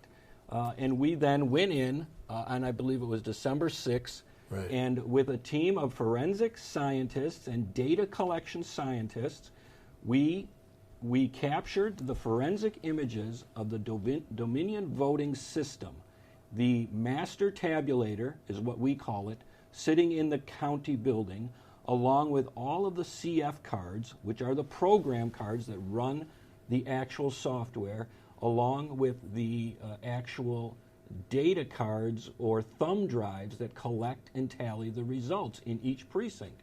We captured the forensic images of all of those items. Okay, I want to say something there. So the people, did you hire these people to do that? Correct. Okay. And you didn't know them before this, right? We didn't know them before, right? But people got us in contact with forensic experts on these particular machines. That's correct. And so that's. I just want everyone to know that this wasn't just some, hey, let's grab somebody from the county and look at these machines. These were experts. These are people with real experience analyzing forensic software images. Wow. It can't be overstated enough that these scientists were also data collection experts. And that's important because what we saw in Antrim County is the failure to properly follow procedures in securing the election machines, the tabulation machines, and securely transferring the votes. The chain of custody in this situation was completely tampered with. What we know for certain is that in the Dominion System Manual, the manual tells us exactly how to connect the machines to the internet. The manual tells you how to... Is it easy? It's very easy. Could a guy like me plug it in? I'm certain you could probably figure it out. Wow. But you can... The manual tells you how to connect the machine to the internet. In our case, what we found through the forensic study that was conducted was that on November 4th at 11:03 p.m., system files, adjudication files, and other source system files were deleted from the Dominion system in Antrim County. We know that for a fact. Wow. They were removed. We don't know who removed them or how they gained access to remove them. But okay, hold on. We do now. You'll see that later in the show. What we know in our case, we don't know precisely because Antrim County and the Secretary of State have not given us that information. Right. But we do know that those files were removed on November 4th at 11:03. What's the significance of that they're removed? What does that do to you as trying to investigate this? What did that do? Well, number one, I presume, and we've asked the Antrim County prosecutor to investigate whether that was a crime to remove voting information from the system prior to the expiration of a 22-month period, which the items are required to be But when maintained. that's removed, that means it was hard for you to do your audit? That's hard for us to review the forensic images to conclusively understand whether the machine connected to the internet, because in Michigan, at least 38 other counties use the Dominion software. Right. So if this is happening in Antrim County, and it was exposed in Antrim County because of the disparity, because there were only 15,718 votes cast. You wouldn't notice this in a bigger city if it was that low a number. Correct. If you were in Wayne County and 7,060 votes flipped, you wouldn't notice it. My team of forensic scientists worked tirelessly after December 6th, after we collected the forensic images for about a week. They worked very hard to review those images and put together a report. And because of a protective order that was in place in this case, I had to file a motion with the court asking the judge to allow us to release the report that we had prepared. And we did that. We did that on December 14th. The judge granted our request and allowed us to release what's called the Allied Security Operations Group Preliminary Summary, version 2, dated December 13, 2020. Now, is that public? Is that public? It is public. Right. So this is stuff that got put out there, and I guarantee you, it was probably put out there. Heck, somebody probably put it on their Twitter, and bang, I'll bet you it was gone. You know, they probably tried to spread. That's just my opinion. I had to throw that in there. Well, I can tell you it's been on my website at depernolaw.com since December 14th, and it has constantly been suppressed for people who try to share the link on Facebook or Google or through social media. It gets suppressed, and people are not allowed to share it. In some cases, they try to share it, and a screen comes up that says that this information is not accessible. Not accurate. Here you had a perfect report. I mean, even the judge said you could put it out there, correct? Yes. Everything we've done in this case has been permitted by the court in terms of the ability to release information. But what it is, actually, it's information that, if revealed, would show that the CEO of Dominion Software, when he testified in front of the Michigan Senate, this information would show that he was not telling the truth about how the Dominion system works. Wow. And here's what we concluded when we released the report. This is what it states. We conclude that the Dominion voting system is intentionally and purposefully designed with inherent errors to create systemic fraud and influence election results. Now, that's not my words. That's the words of the forensic team that looked at this. That looked at the forensic images and came to a conclusion about what they saw. Right. So that's what's in the report. They concluded that the only reason you would have a machine like this is if you wanted to steal an election. Correct. Because what they also found is that this machine in Antrim County generates errors at the rate of 68% based on ballots that you put in the machine. Remember this. When you take a piece of paper and you vote on it, you think when you're voting that you're tallying your vote, and then you put that piece of paper into the Dominion tabulation machine, right? You know how that process works. Yeah. And you think you voted, but you haven't voted yet. You haven't voted until that machine actually tabulates your result in the system. When you put the paper in the tabulator, the tabulator takes that paper, converts it to data, and data can be manipulated. In the case of the way the Dominion system works, as I understand it, based on information given to me by my forensic team, when you insert that paper ballot into the machine, and when an error is tabulated, and remember, this machine tabulates them at 68% error rate. Wow. Those ballots, those error ballots, go to what's called adjudication. Adjudication is a process where someone else, other than the voter, is able to look at that ballot on a screen and determine the voter's intent and vote that ballot for the voter. And with adjudication, in the way the Dominion system works, you can accumulate over the night a number of ballots. But what I can tell you, what's interesting is the 2020 system log files are missing. But they are present for 2016 2018 and 2016. This happened at 11:03 p.m. on November 4th. What happened on November 4th, the day after the election, is at least in Michigan, this story broke across the state that Antrim County had flipped in this manner. Okay, so it was such a deviation. Everybody here, that's why we all heard about Antrim County.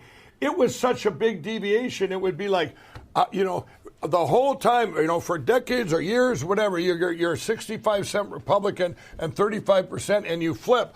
The whole townspeople probably having coffee going, what did you do? They probably did a recount just themselves at the coffee shops, So now that makes sense. That's why it made national news. We all heard about it. Antrim County was not certifiable based on what the machine spit out on election night. And what we've requested is a full audit of the county. Well, we want all of the machines tested. We'd like to see all the machines tested across the state. Right. We'd like to see audits across the state of Michigan. Right. This is from the actual Dominion manual. The Dominion manual. This tells you how to connect the machine to guess what? The internet. Yes. Did everybody hear that? This is another slide. But you have to be on the internet in order to do this. So we're going to show you here. I thought these machines didn't go on the internet. That's what we were told as the public. It's what we are told.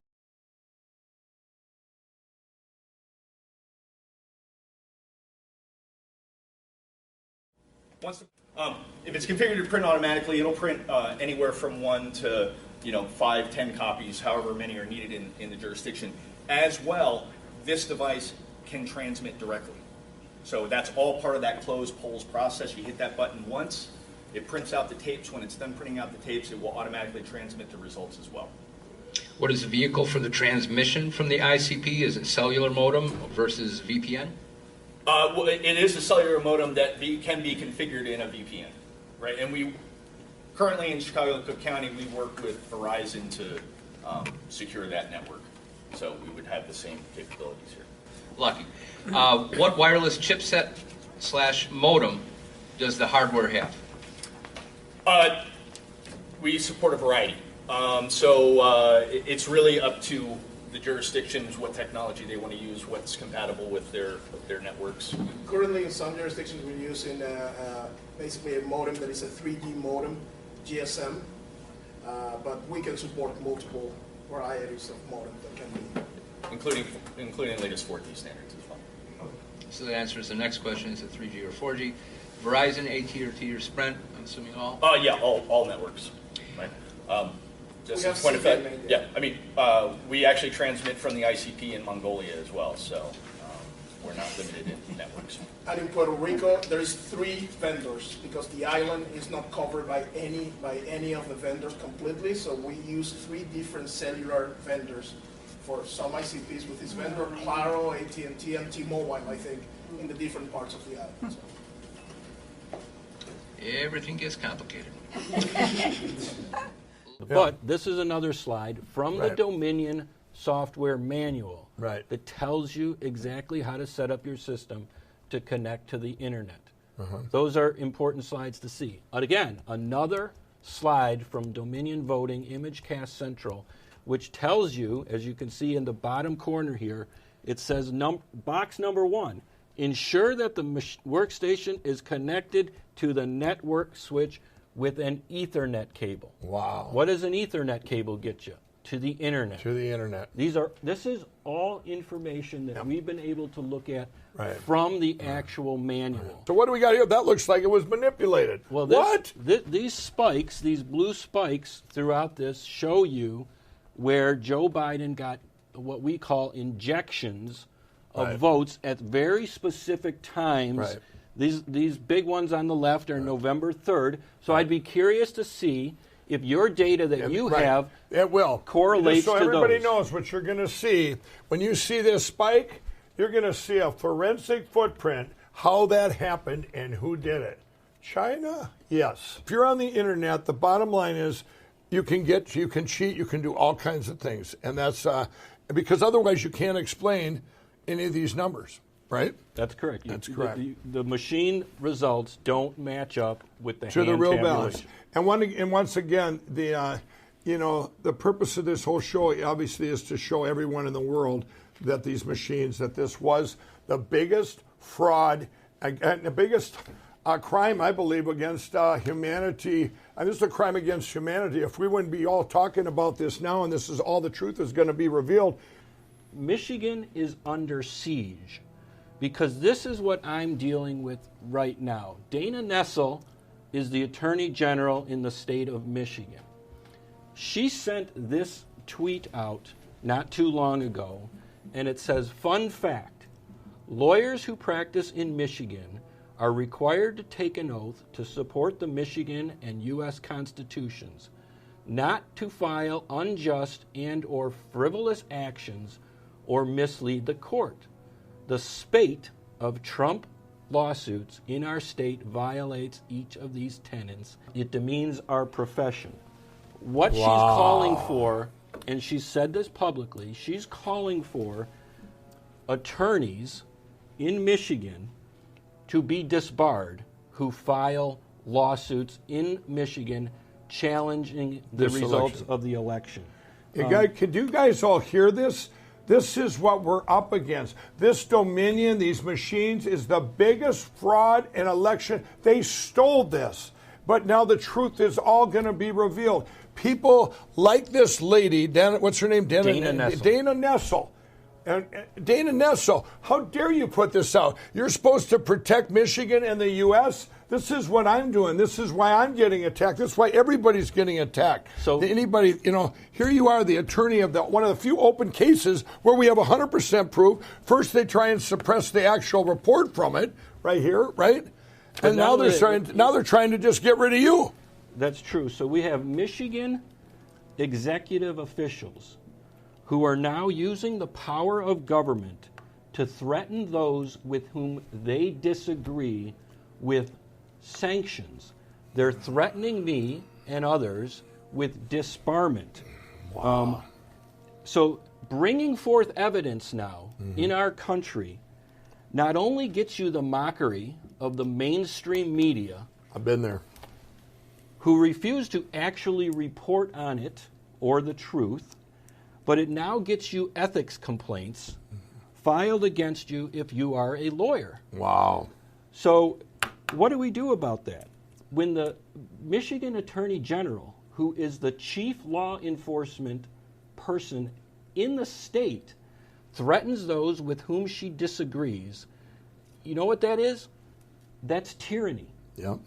That is totalitarianism. Right. So in our election system, and it's been going on for years, after every election, people challenge elections. Right. That happens on a regular basis after elections. Yep. That's part of our republic. That's part of public discourse. We're enabled to go in and have those discussions through the court system to challenge elections. And what Dana Nessel is saying is that you can't do that anymore. Right. Because if you try to do it, she will threaten you, she will try to take your license, and she will try to silence you. Wow. So her statements, this is no longer part of public discourse. This is chilling. You think she's talking about all the lawyers? She's talking about you. Well, we've talked about, I totally agree with you. She is talking about me. Right. And we've talked about the importance of public discourse. Right. Her tweet, as I've said, chills public discourse. Yeah. What it does is it asks a lawyer to put their fear above the representation of their client in legitimate litigation. Right. That is tyranny. Right. That's totalitarianism. Right. That is fascism. She wants to scare you into doing nothing. But it gets worse. Right. Around November 20th, Dana Nessel did an interview with the Washington Post. And in that interview, she threatened every Michigan legislator. And she said that any Michigan legislator with whom she disagreed with, any of them who challenged these election results, she would investigate them and seek criminal sanctions against them. Wow. That is saying to these Michigan legislatures that if they do anything to bring forth the word of their constituents to challenge election results, they could be charged criminally. It's asking elected officials, again, to put their fear above the word and the choice of their constituents. Wow. And you ask yourself, why did so many elected officials in Michigan refuse to look at the evidence that was presented to them? They did it out of fear. Or time and time again say that they haven't seen any evidence of voter fraud or vote interference. And you combine that with what we've now learned about the interview Dana Nessel gave on November 21st, telling elected officials they'd be charged criminally.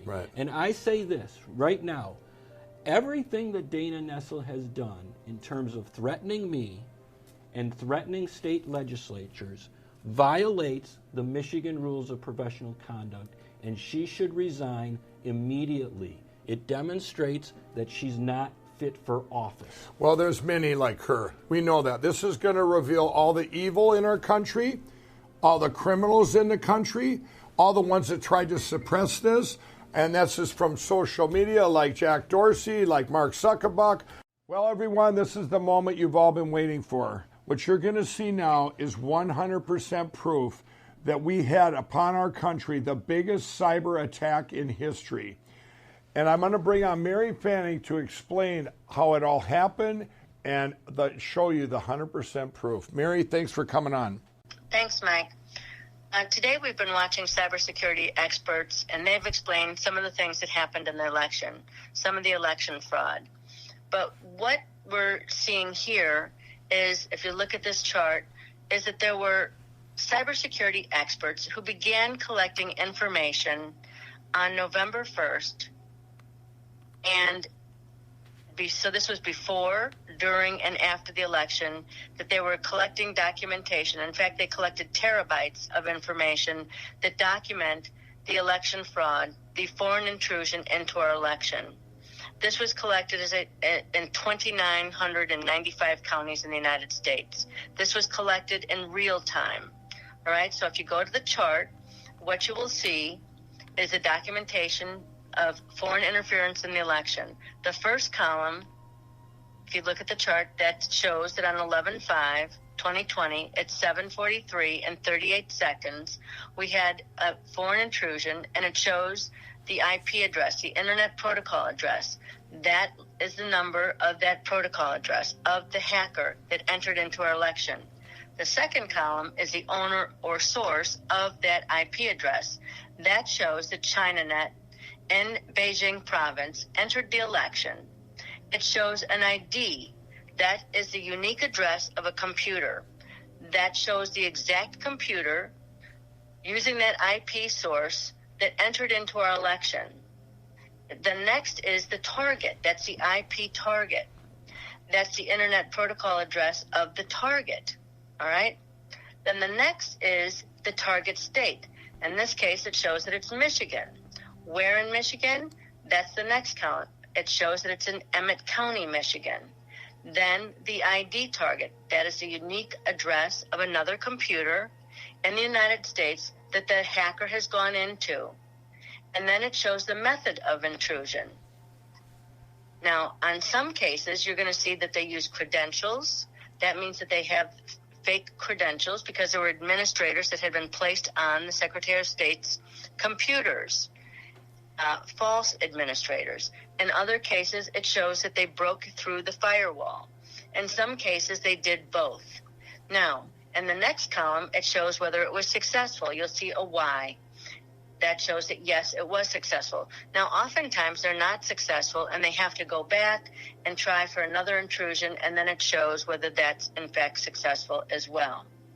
Then in the final column, what you're seeing are votes changed.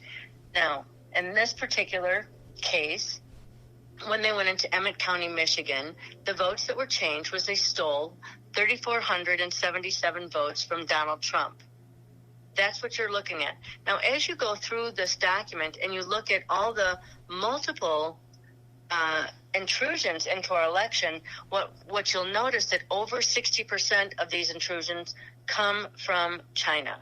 So that is over 66% is what the number is. Over 66% of the intrusions into our election came from China. Why is this important? Well, some things were set in place, including some of the changes that took place in this country, particularly when we had the Wuhan virus or the COVID-19 virus hit this country. And we have a video. Well, first, Mike, do you have any questions about this chart and what it is showing? Yeah.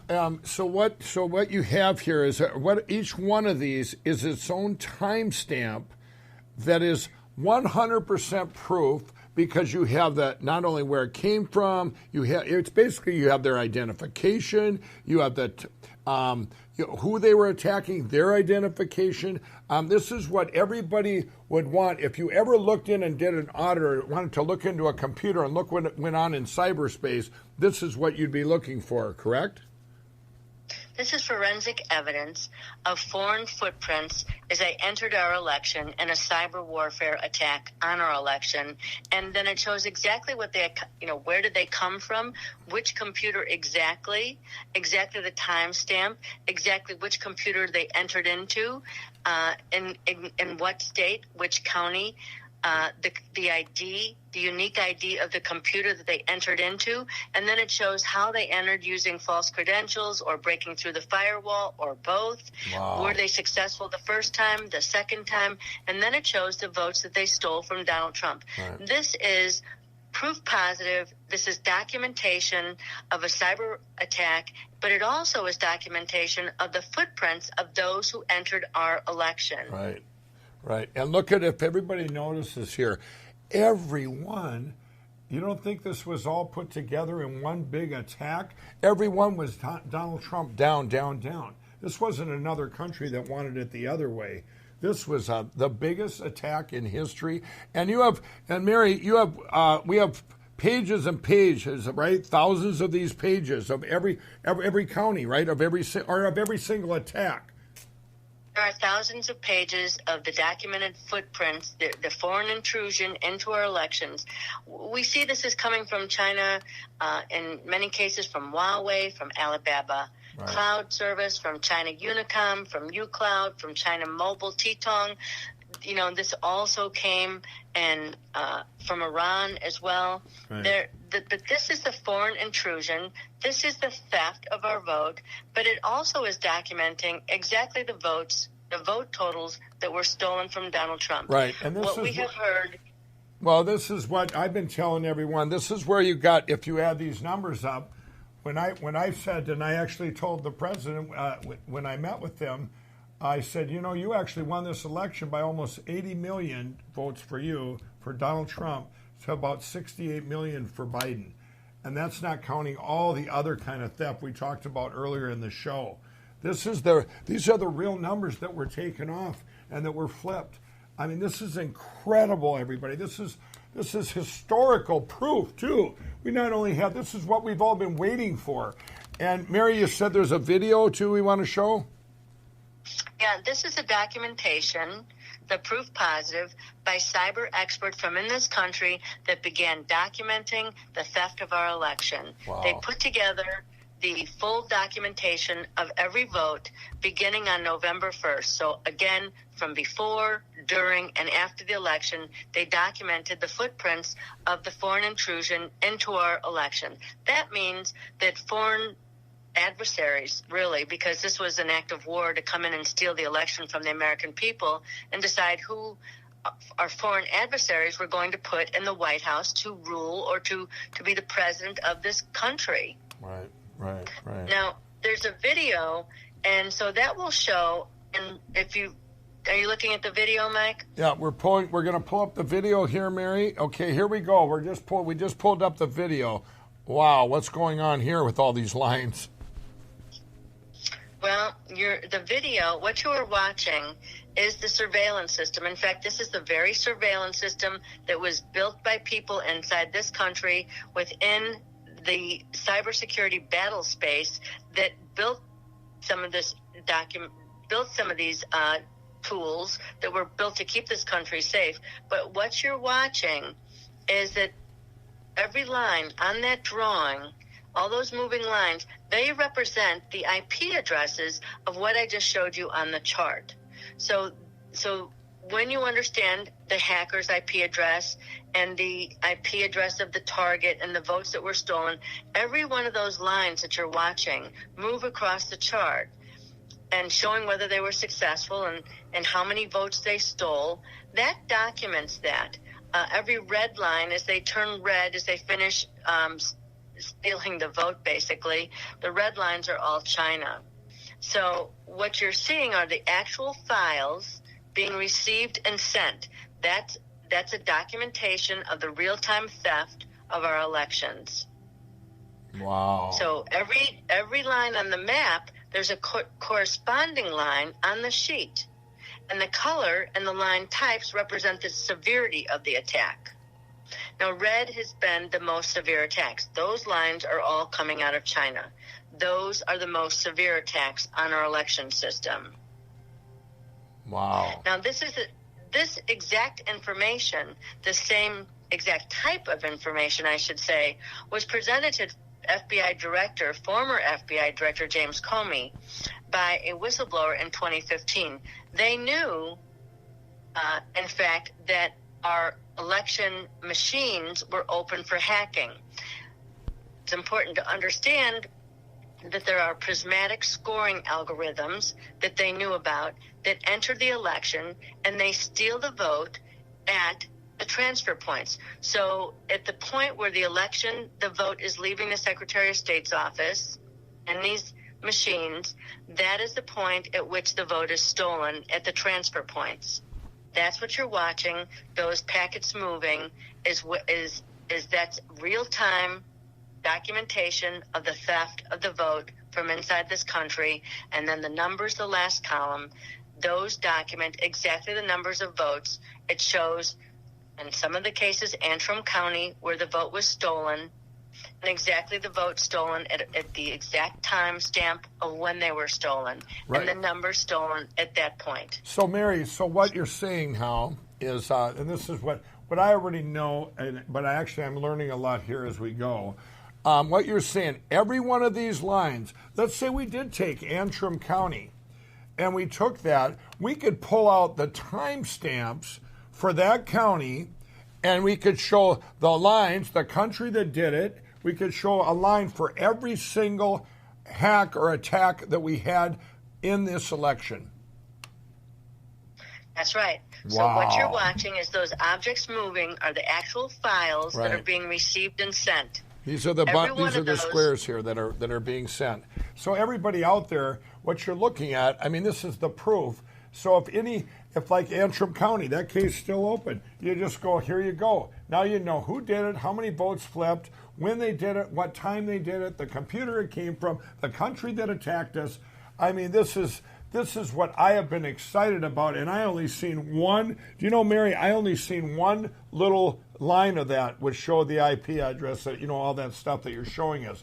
When I found out that you had it for that we had it, that all these people had this, for every single vote, every single attack, and whether it was successful or not. Look at right now, we got up on the screen, Georgia is just getting attacked. It was just getting attacked up here at that moment in time. And I suppose, they know what they're doing. They did the biggest attack right here. Look at everybody. Georgia and Michigan getting bombarded. My guess is that was probably like 3 or 4 in the morning when they really needed them votes to be flipped. Mary, this is incredible. Yes, because there is proof positive. There's documentation of all the foreign interference into our election showing exactly who stole the vote, how they stole the vote, from which computers, access to our election, to which computers they went into. So understand that cybersecurity experts that work for this country put all this in place before the election even started to make sure that they caught all of this information so that foreign adversaries were not deciding our elections. Absolutely. And what a blessing that they were there for us to catch all this and to get all this put together, and even to have these, to be proactive. They were proactive, everybody, and this what a blessing this is, because we came this close to never knowing. And this is actually a miracle that we have all this, Mary, and this is amazing. And now we have with us General McInerney, who is going to give us a prospectus on what we just seen. General, thanks for coming on. Well, thank you, Mike, and thanks for what you're doing for this great nation. This is vitally important. You have just seen the most massive cyber warfare attack in the history of mankind. Now, the founding fathers did not know anything about cyber warfare, but we do. And that's the important thing. You have seen just how it was orchestrated against our election system. And I took an oath of office 60-some years ago as a plebe on the plains of West Point to support and defend the Constitution of the United States against all enemies, foreign and domestic. We now are seeing the largest domestic enemy we have in our history, and people must understand that. What happened? You spelled it out. It was driven by China, and they used a system that we have had, because only that system could modulate and coordinate the many simultaneous attacks that they used against us. Now, why this is so important is because our military, which I spent 35 years in the Air Force and ended up as the number 3 man in the Air Staff, as well as heading up Vice President Gore's reinventing government for the entire Department of Defense, those two jobs simultaneously, we now are faced with something our military has never seen before, nor have the American people. We are going against globalists who are not interested in America. They are interested in us becoming a socialist, communist state. They talk about progressivism, but progressivism is just the front door to communism. They want a global communist world. And you must understand that, America. It's so important. And it's so important that President Trump, who won 79 million votes in the election to 68 million for Biden, because we have, and you've seen those exact numbers, he dominated. It was an awesome victory. And yet they turned it around, foreigners. And we have not had one audit. This is the closest thing to an audit that has been conducted in America on this important election. The American people must understand what we are facing today, and that's why all of us here that you're seeing in this program are so focused. I could not understand was that the legislatures, the judicial, and the executive, meaning the FBI, the Department of Justice, the intelligence community, have failed us with deep staters. They did not report this. This was the most massive cyber warfare attack. So did Cyber Command, did the National Security Agency, did the CIA, did the Department of Justice, the FBI report this? No. Well, General, to put this in perspective then, you're 100% that this was the biggest cyber attack in the world, in world history, correct? That's correct. Wow. Well, thank you. And we're going to see, it's going to, I was telling everyone, General, when this is all revealed, it's going to be a great uniter of all people in our country, and we're going to be in the greatest revival ever to bring our country back to one nation under God. Thank you. Well, God bless you for what you're doing, Mike. Thank you very much. Yeah, thank you, General. And now we have with us Terry Turchi. He's the former Deputy Assistant Director of Counterterrorism Division of the FBI. And, you know, Terry, welcome to the show. Thanks, Mike. And we've just shown everybody in the world 100% evidence that this was an attack on our country and is still under attack by China and other countries through the use of these machines used in our election. I want to ask you, where was the FBI? People out there wondering, where's the FBI or the DOJ during this whole time, these last few months? Sure. Well, a lot of former FBI agents are asking that too as well, Mike. They're asking, where's the FBI been? They're responsible and accountable for trying to protect the country. That's what our counterintelligence money is all about. That's what our counterintelligence division is all about. And yet the question of where were they and where are they, I think probably could best be explained like this. The FBI has most likely been as compromised as the Democratic Party and the rest of the government. They simply didn't do the job. If they'd have done the job, all that you just showed in this program would have unfolded inside of a courtroom. And that's exactly what we should be doing right now. We should be talking about the penetration of the United States government and government agencies. What we've shown here, too, is this is all people. This has been, what we've shown today, this is another country taking our country. I don't care if you're a Democrat or a Republican. We are one nation under God. And to see I guess I'm very happy now that it's all going to get out to the country and everything's going to get out. And like I said before during the show, there's been 9 Supreme Court justices out there now watching this show and saying, wow, 100% this was an attack, and we are still under attack by other countries, including China, leading the way. And they fraudulently stole our election, and we have to and then to see that how this could happen with the FBI and the DOJ, these people that were supposed to protect our country, including the Supreme Court. If you were still in the FBI, I guess what would you be doing right now when you just see all this 100% proof here that this happened? If you're in the FBI now, if they're out there, shouldn't they be doing something now that this is all out in the open? We would be launching a major investigation of cyber activities.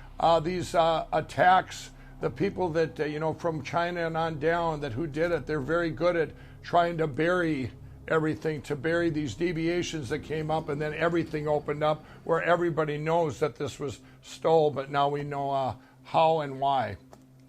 Well, certainly, and the purpose of an intelligence operation of this magnitude, whether it's this magnitude or even smaller, is to conceal itself and to be so hard to figure out that by the time you get to the conclusion, it's too late. Right. And that's why it's very concerning that the FBI, that already knows and has the foundation of the China threat well in its grasp, would try to write off or just not seem to understand how this would have been the next logical step for them. Right. Well, they weren't proactive, but at least now we're going to be reactive, and we got to be reactive first, and then we got to be proactive for the future. That when this all manifests out, I've said it before that this is going to manifest into the greatest revival ever. It's going to unite our country, not divide us. It's going to be the great uniting, and we will once again be one nation under God. Thanks, Terry, for coming on, and God bless, and thanks for all you've done and what you continue to do for our country. You too, Mike. Thanks for having me. Thank you. Now you've all seen absolute proof of the biggest cyber attack in history. Right now, it's a takeover of our country. We all see it happening, and now you see the proof of where it came from, of what happened. We all need to go out now, each and every one of you, and tell your friends, family, people, your social media, spread this out everywhere, and to show that they all need to watch this, and they all need to know the truth. And pretty soon, everyone's going to see this, including 9 Supreme Court justices. You're all there watching, all 9 of you, and you know what? I don't know what you can do, but I know you're there to protect our country. And everything has a precedence. Everything going, well, this happened then, so we're going to base it on that. This is the precedence. What's going on now, what's going to happen now is going to change the course of our world and our country forever. I've been getting calls from world leaders. They're looking at us. What's going to happen over here? Ronald Reagan once said, America is the shining city on the hill whose beacon light guides freedom-loving people everywhere. If the lights go out here, the lights go out everywhere. I want to say that God has had his hand in all of this. This has been on God's timing. And when we get through all this, we will once again be one nation under God.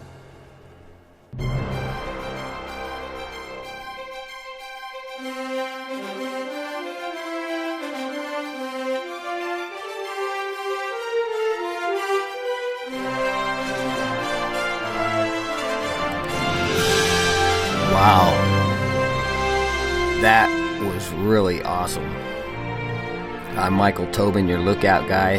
Thanks again for joining me on The Lookout Guy. Boy, I tell you, it's Mike Lindell. He just came out of the woodworks from TV commercials for pillows to, I want to tell you, don't lose hope. All this information is really good weight of information. But don't let it discourage you. Remember what I quoted from the beginning of the show. Ecclesiastes 5 verse 8. I'll quote it from memory.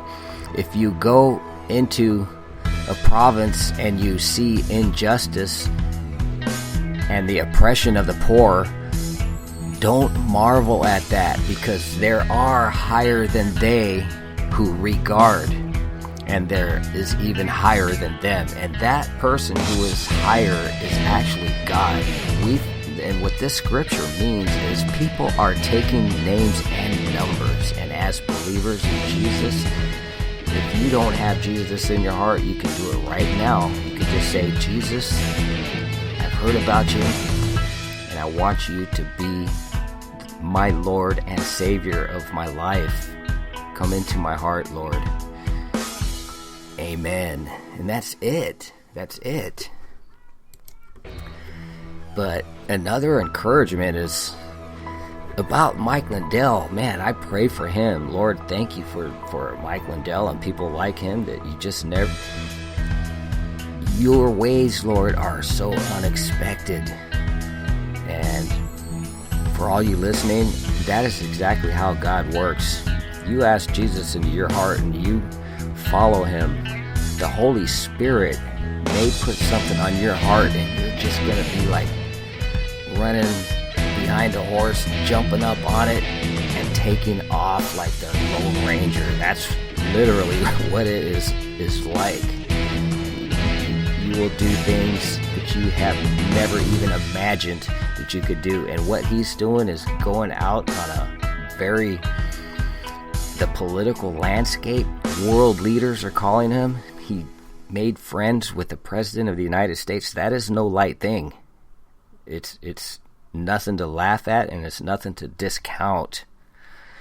But like he said, what he did straight from the horses' mouths. 9 people he had in his studio, or in the studio of Brannon House. Look up Brannon House. I've got the link. I'll have it all on my blog, as well as the audio clip of this audio version of the interview. But this compilation is straight from the horse's mouths. Attorneys, forensic experts, computer IT experts, the inventor of email, an investigative journalist, Mary Fanning, I believe her name is, and a general and a colonel, retired. It's just unreal. It's only Sunday. Everybody's into the Super Bowl right now. I've got it on right now on mute. What's the score? 3-7. Kansas City is behind. And it's the second quarter. And 8 minutes and 20 seconds left. 8 minutes and 8 minutes and 16 seconds. Anywho, you guys be encouraged. And as I always put at the beginning of my podcast, a 7 days a week, 24-hour-a-day prayer line for the Billy Graham Evangelistic Association. It's been in existence since before March, but they began publicizing it on a large scale in March. It's 1-888-388-2683. If you're at your wit's end, or you just want prayer for yourself, a family member, a loved one, or a friend, or whatever, you want a job, you want a promotion, whatever it is that's on your heart that you want prayer for, call this number, 1 888-388-2683. And I leave you with my friend Howard Thorne. It's an excellent story behind this guitar jam session. My friends, the band 3 Days in the Grave, sometime recently, somewhere in Southern California during the pandemic, at a concert. At the end, the frontman, Robert Tyler, he had bought a brand new guitar, and our friend Howard, he's a photographer, professional photographer, Howard Thorne, Thorne. He wanted to check it out, and the band really had a good time. I played it at the beginning of the podcast, and I'll leave you with Howard Thorne right now. God bless you guys, and have a wonderful day. I haven't played in a long time. So we're just going to do a jam, and I guess the key of E minor, and we'll see how it goes, man. But this happens all the time with some of the biggest bands in the world. They just go ahead and do a jam, and it fails in the very beginning sometimes, and then it connects, and it becomes some of the best stuff out there. So we'll see what happens. So guys, I hope you enjoy the noise.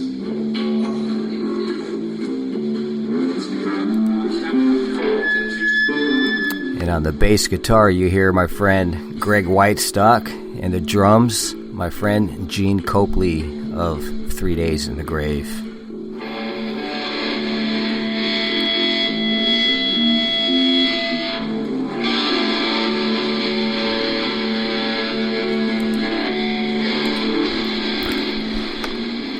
And on the bass guitar, you hear my friend Greg Whitestock, and the drums, my friend Gene Copley of 3 Days in the Grave.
Hey everybody, there's 6 minutes until the end of this jam session. There's also 6 minutes until halftime of the first Super Bowl LV, the first Super Bowl in American history under captivity.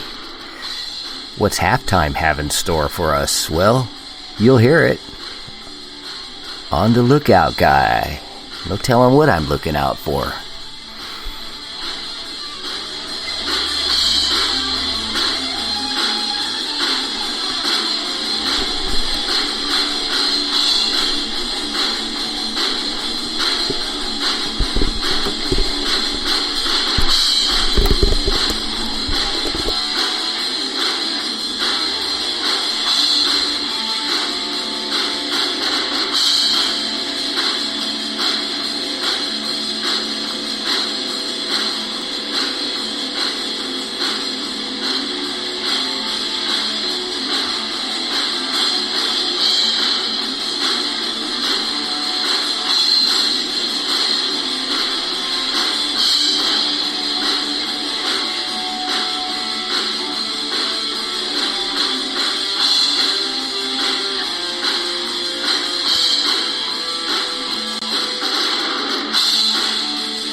Well, the clock just started again.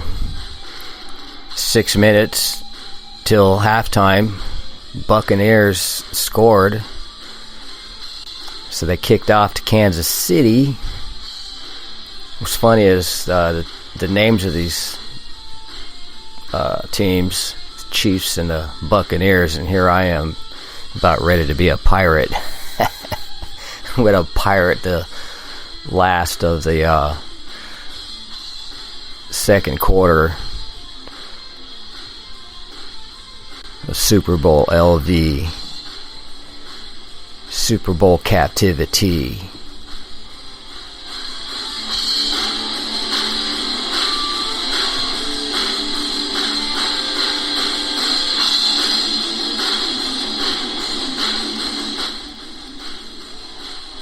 (14-3) Buccaneers. Poor Kansas City, only 3 points in the first half. I never go for Kansas City because they always ruined it for the Chargers. And now the Chargers left San Diego for LA, and they're not a good story. Phillip Rivers is a really good story, though. God, I love Phillip Rivers. Awesome player. But true to Chargers tradition of anything that can happen, does happen, including wins. But as losses are concerned, the last play of the game was recovery of a Phillip Rivers pass. That was his last game. But he doesn't care. He shouldn't. He's got 6 kids, at least 6 kids, I believe. Awesome family. And he's got a good life ahead of him. God bless Phillip Rivers. Maybe one day the Chargers will come back with a different owner to San Diego.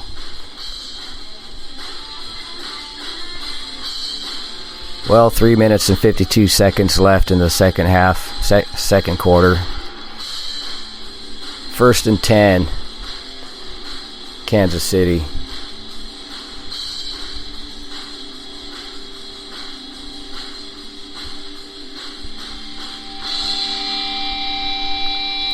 All right, let's go up with the volume. Hi, this is Imran Ahmed from Project X. And if you're like me, you like to know what's going on. And you're listening to Michael Tobin's amazing podcast, The Lookout Guy. So they have 58 yards rushing, Kansas City, but 34 of it is on the legs of Mahomes when he's had to run out of the pocket. And they really need to have a little bit of a running game with the way that they're playing soft today on the back end. They're still playing physical at the line of scrimmage, which I like Tampa-wise, but the safeties are deep because they got to protect. As you see them right here on your screen, look at these 2 guys. They keep backing up. They'll come down on these short yards. 2nd and 3, come on down here. Oh, wait. They're motioning. Get back. Looking over for Hill instead. Dumps it off to Kelsey. First down, keeps his balance, and they're in the red zone. This is just all Patrick Mahomes, just playing a little backyard football. See how deep they are back there? Mahomes just finding the soft stuff underneath. That's where running the ball, throwing underneath. Keep the game simple, right in front of you, and then take your shots when that safety and those guys start to come down. Mahomes 4 for 4 on this drive. No need to snap it before the 2-minute warning. Don't want to leave too much time if you score to get Brady a chance to do something before the intermission. You're watching Super Bowl 55 on CBS.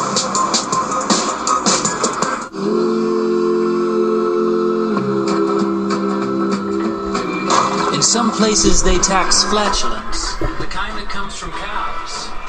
If you're Well, I'm sure we could find something to listen to other than commercials before they go into the last 4 minutes or so.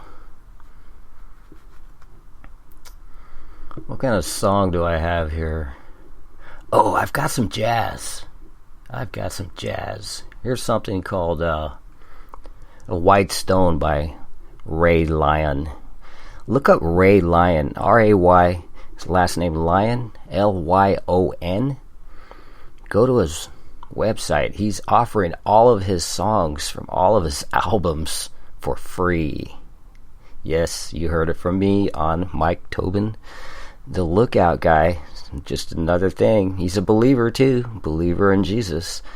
Looking out for your music wants. Go to Ray Lyon, Lyon spelled L-Y-O-N, and download free all of his songs, all of his band's songs. They're jazz, instrumental.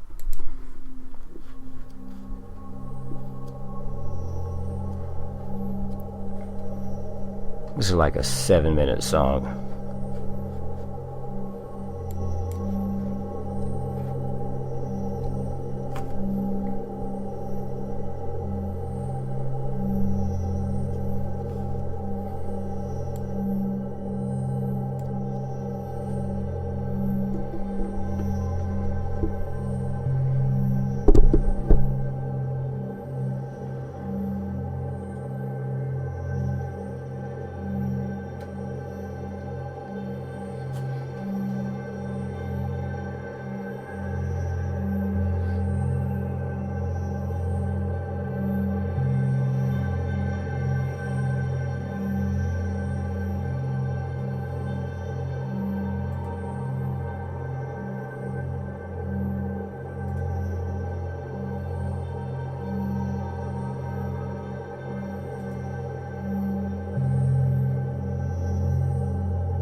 By Toyota.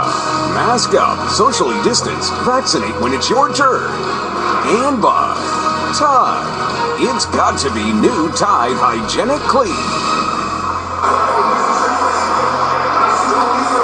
2 minutes to go in the first half. Kansas City, until this drive, just not looking like Kansas City. Well, the reason is, see these guys? They're making you win up front. They need you to throw the stuff underneath and run the football because they're not letting Tyreek Hill beat them. Smith gets it over to Hill. Devin White has a word or two with Hill, and officials will come break that up. And just watch. They have people around Tyreek wherever he goes. Look at the communication by Devin White and everybody. He goes back, forth, back, forth. See the swarm coming in, Jim Woods. He's never going to be by himself one-on-one because of, look at that. The last time they played, this is the second time he played against a Todd Bowles type defense. He was not going to let him beat him. He lost a yard with that last one. 2nd and 11. Tough pass.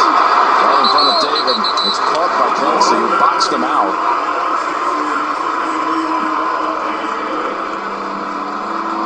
It's a really good throw and route, but you see the pressure that Mahomes is having to throw. He's used to looking right, coming back left, and firing, but now he's got to throw with a guy in his face. Kelsey's going to be the guy. He's got 4 receptions on this drive. And it's a 3rd and 6. Pretty sure he had 13 already. Against Buffalo. Yeah, in the last game, which is a postseason record. Big play here. Coming after him. Way back. All the way to the 35. And it's incomplete. That was Shaq Barrett. Now we talked, one of the biggest parts in this game was the ability one-on-one. If you can get them in passing downs, 4th and 6, where you know they're having to drop back. Barrett, 58, comes flying in. It's one-on-one against backup tackles. Patrick Mahomes is having to play faster than he's played all year, simply because of the guys that are up there. And these guys on the edge are so good for Tampa Bay, making life difficult. Harrison Butker. He's good from 49 to open the scoring in the first quarter. This would be 34 yards. Townsend on the hole. And that kick is high and good. With a minute and 1 second to go in the second quarter. 14-6. Mahomes and Kansas City still haven't found the end zone. All right, back to Ray Lyon again during the commercial break.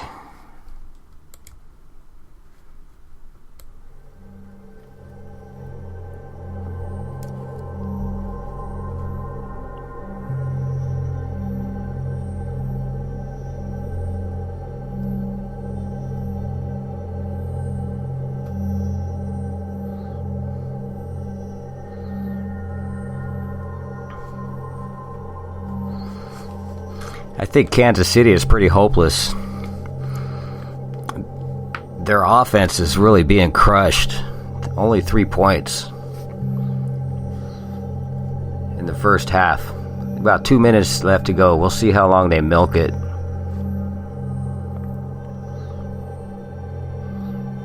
I've only got 6.5 minutes left of this. It'd be nice to get a little bit of the halftime in before I end this podcast. 3 hours.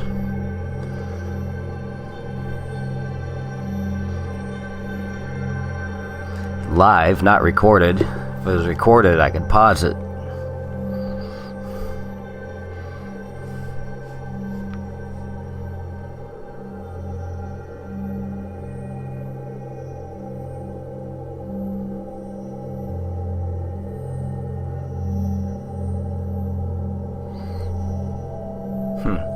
We just missed a Ray Barone commercial for Jimmy Dean sausage. What the heck. I'm going to go to the commercials. Commercials are supposed to be fantastic during Super Bowl. Guys, I want someone completely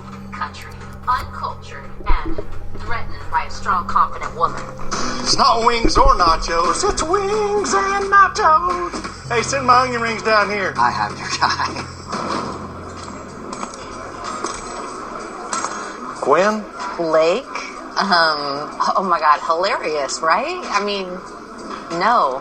What do you mean? Are you wearing Spurs? Did you ride a horse here? Yeah. Don't trust your love life to just any network. T-Mobile has more number ones in 5G than any other network. You need a ride home? T-Mobile is the leader in 5G. Coming up on the Rocket Mortgage halftime report, JP, Phil, Nate, Boomer, Coach Cowher, our great teammates over in the studio with a halftime highlights analysis. Coming up, Rocket Mortgage halftime report. The Bucks to get the football with one timeout.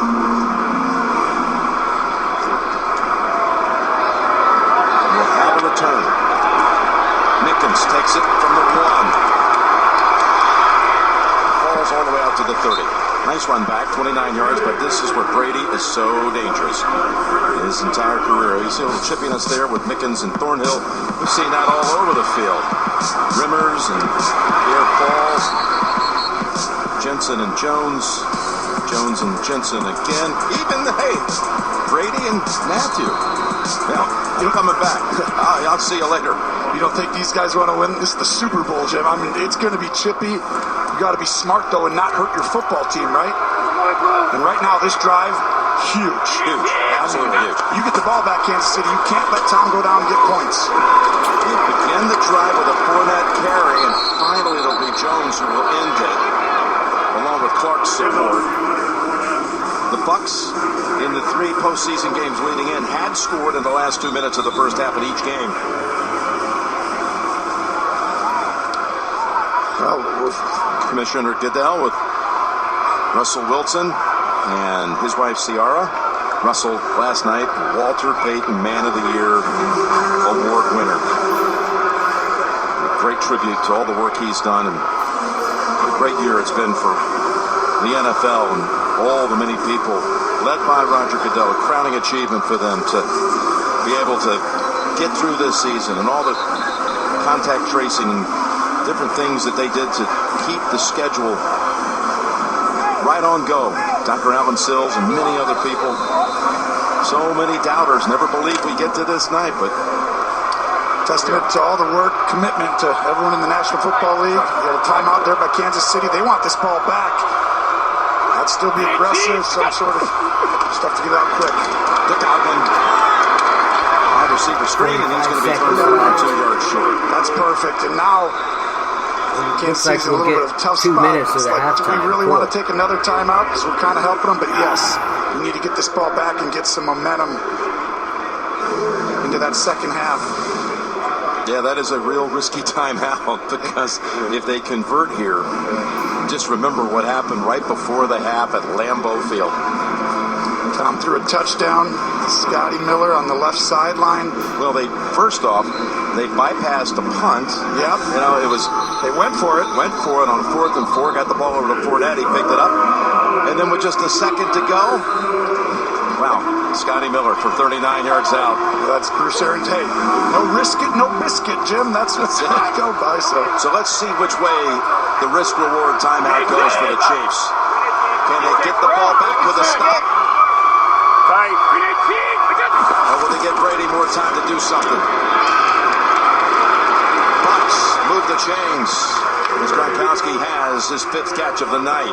And that's outstanding by Ward to come off. But Gronk kind of taking over this game with his physicalness, just his size. Getting the first down, Brady's going to rely on him in key moments like he always has, but he's learned that this year. 23 seconds to go. Here's the deep ball for this week. Oh, and did he trip him? Breland's going to be flagged. Trying to hit Mike Evans. Well, we talked, that's what happened at the end of the game against Green Bay. You take a shot when they're trying to stop you. Everyone plays for field goals, right? Your field goals, not Brady and not this offense in these situations. 37 seconds the left one thing that's interesting, though, it didn't look like it was catching. Pass interference, number 21. Defense, false place at the spot of the foul. Automatic, first down. So, Gene, right here, that's a tough call, I think. Buccaneers could have ended it with Gene, a is TD. that a penalty, 1 and 2? Was it overthrown? Would you be able to pick that up? It's a foul, Tony, and you just can't estimate Mike Evans laying out there and covering 6 or 7 yards, right? I mean, it's just too tight for you to say that's uncatchable. With 18 seconds, Brady. How do you top the perfect cup of Dunkin' Cold Brew? With new sweet cold foam from Dunkin', of course. A velvety sipping experience that elevates your cold brew with a pillowy, silky, smooth new layer you'll want to sink into. Doesn't that sound delicious? Try a medium chocolate stout flavored cold brew with sweet cold foam, cold brew with sweet cold foam, or cold brew for $3. America runs on Dunkin'. Price and participation may vary. Limited time offer. How do you top the perfect cup of Dunkin' Cold Brew? With new sweet cold foam from Dunkin', of course. A velvety sipping experience that elevates your cold brew with a pillowy, silky, smooth new layer you'll want to sink into. Doesn't that sound delicious? Try a medium chocolate stout flavored cold brew with sweet cold foam, cold brew with sweet cold foam, or cold brew for $3. America runs on Dunkin'. Price and participation may vary. Limited time offer.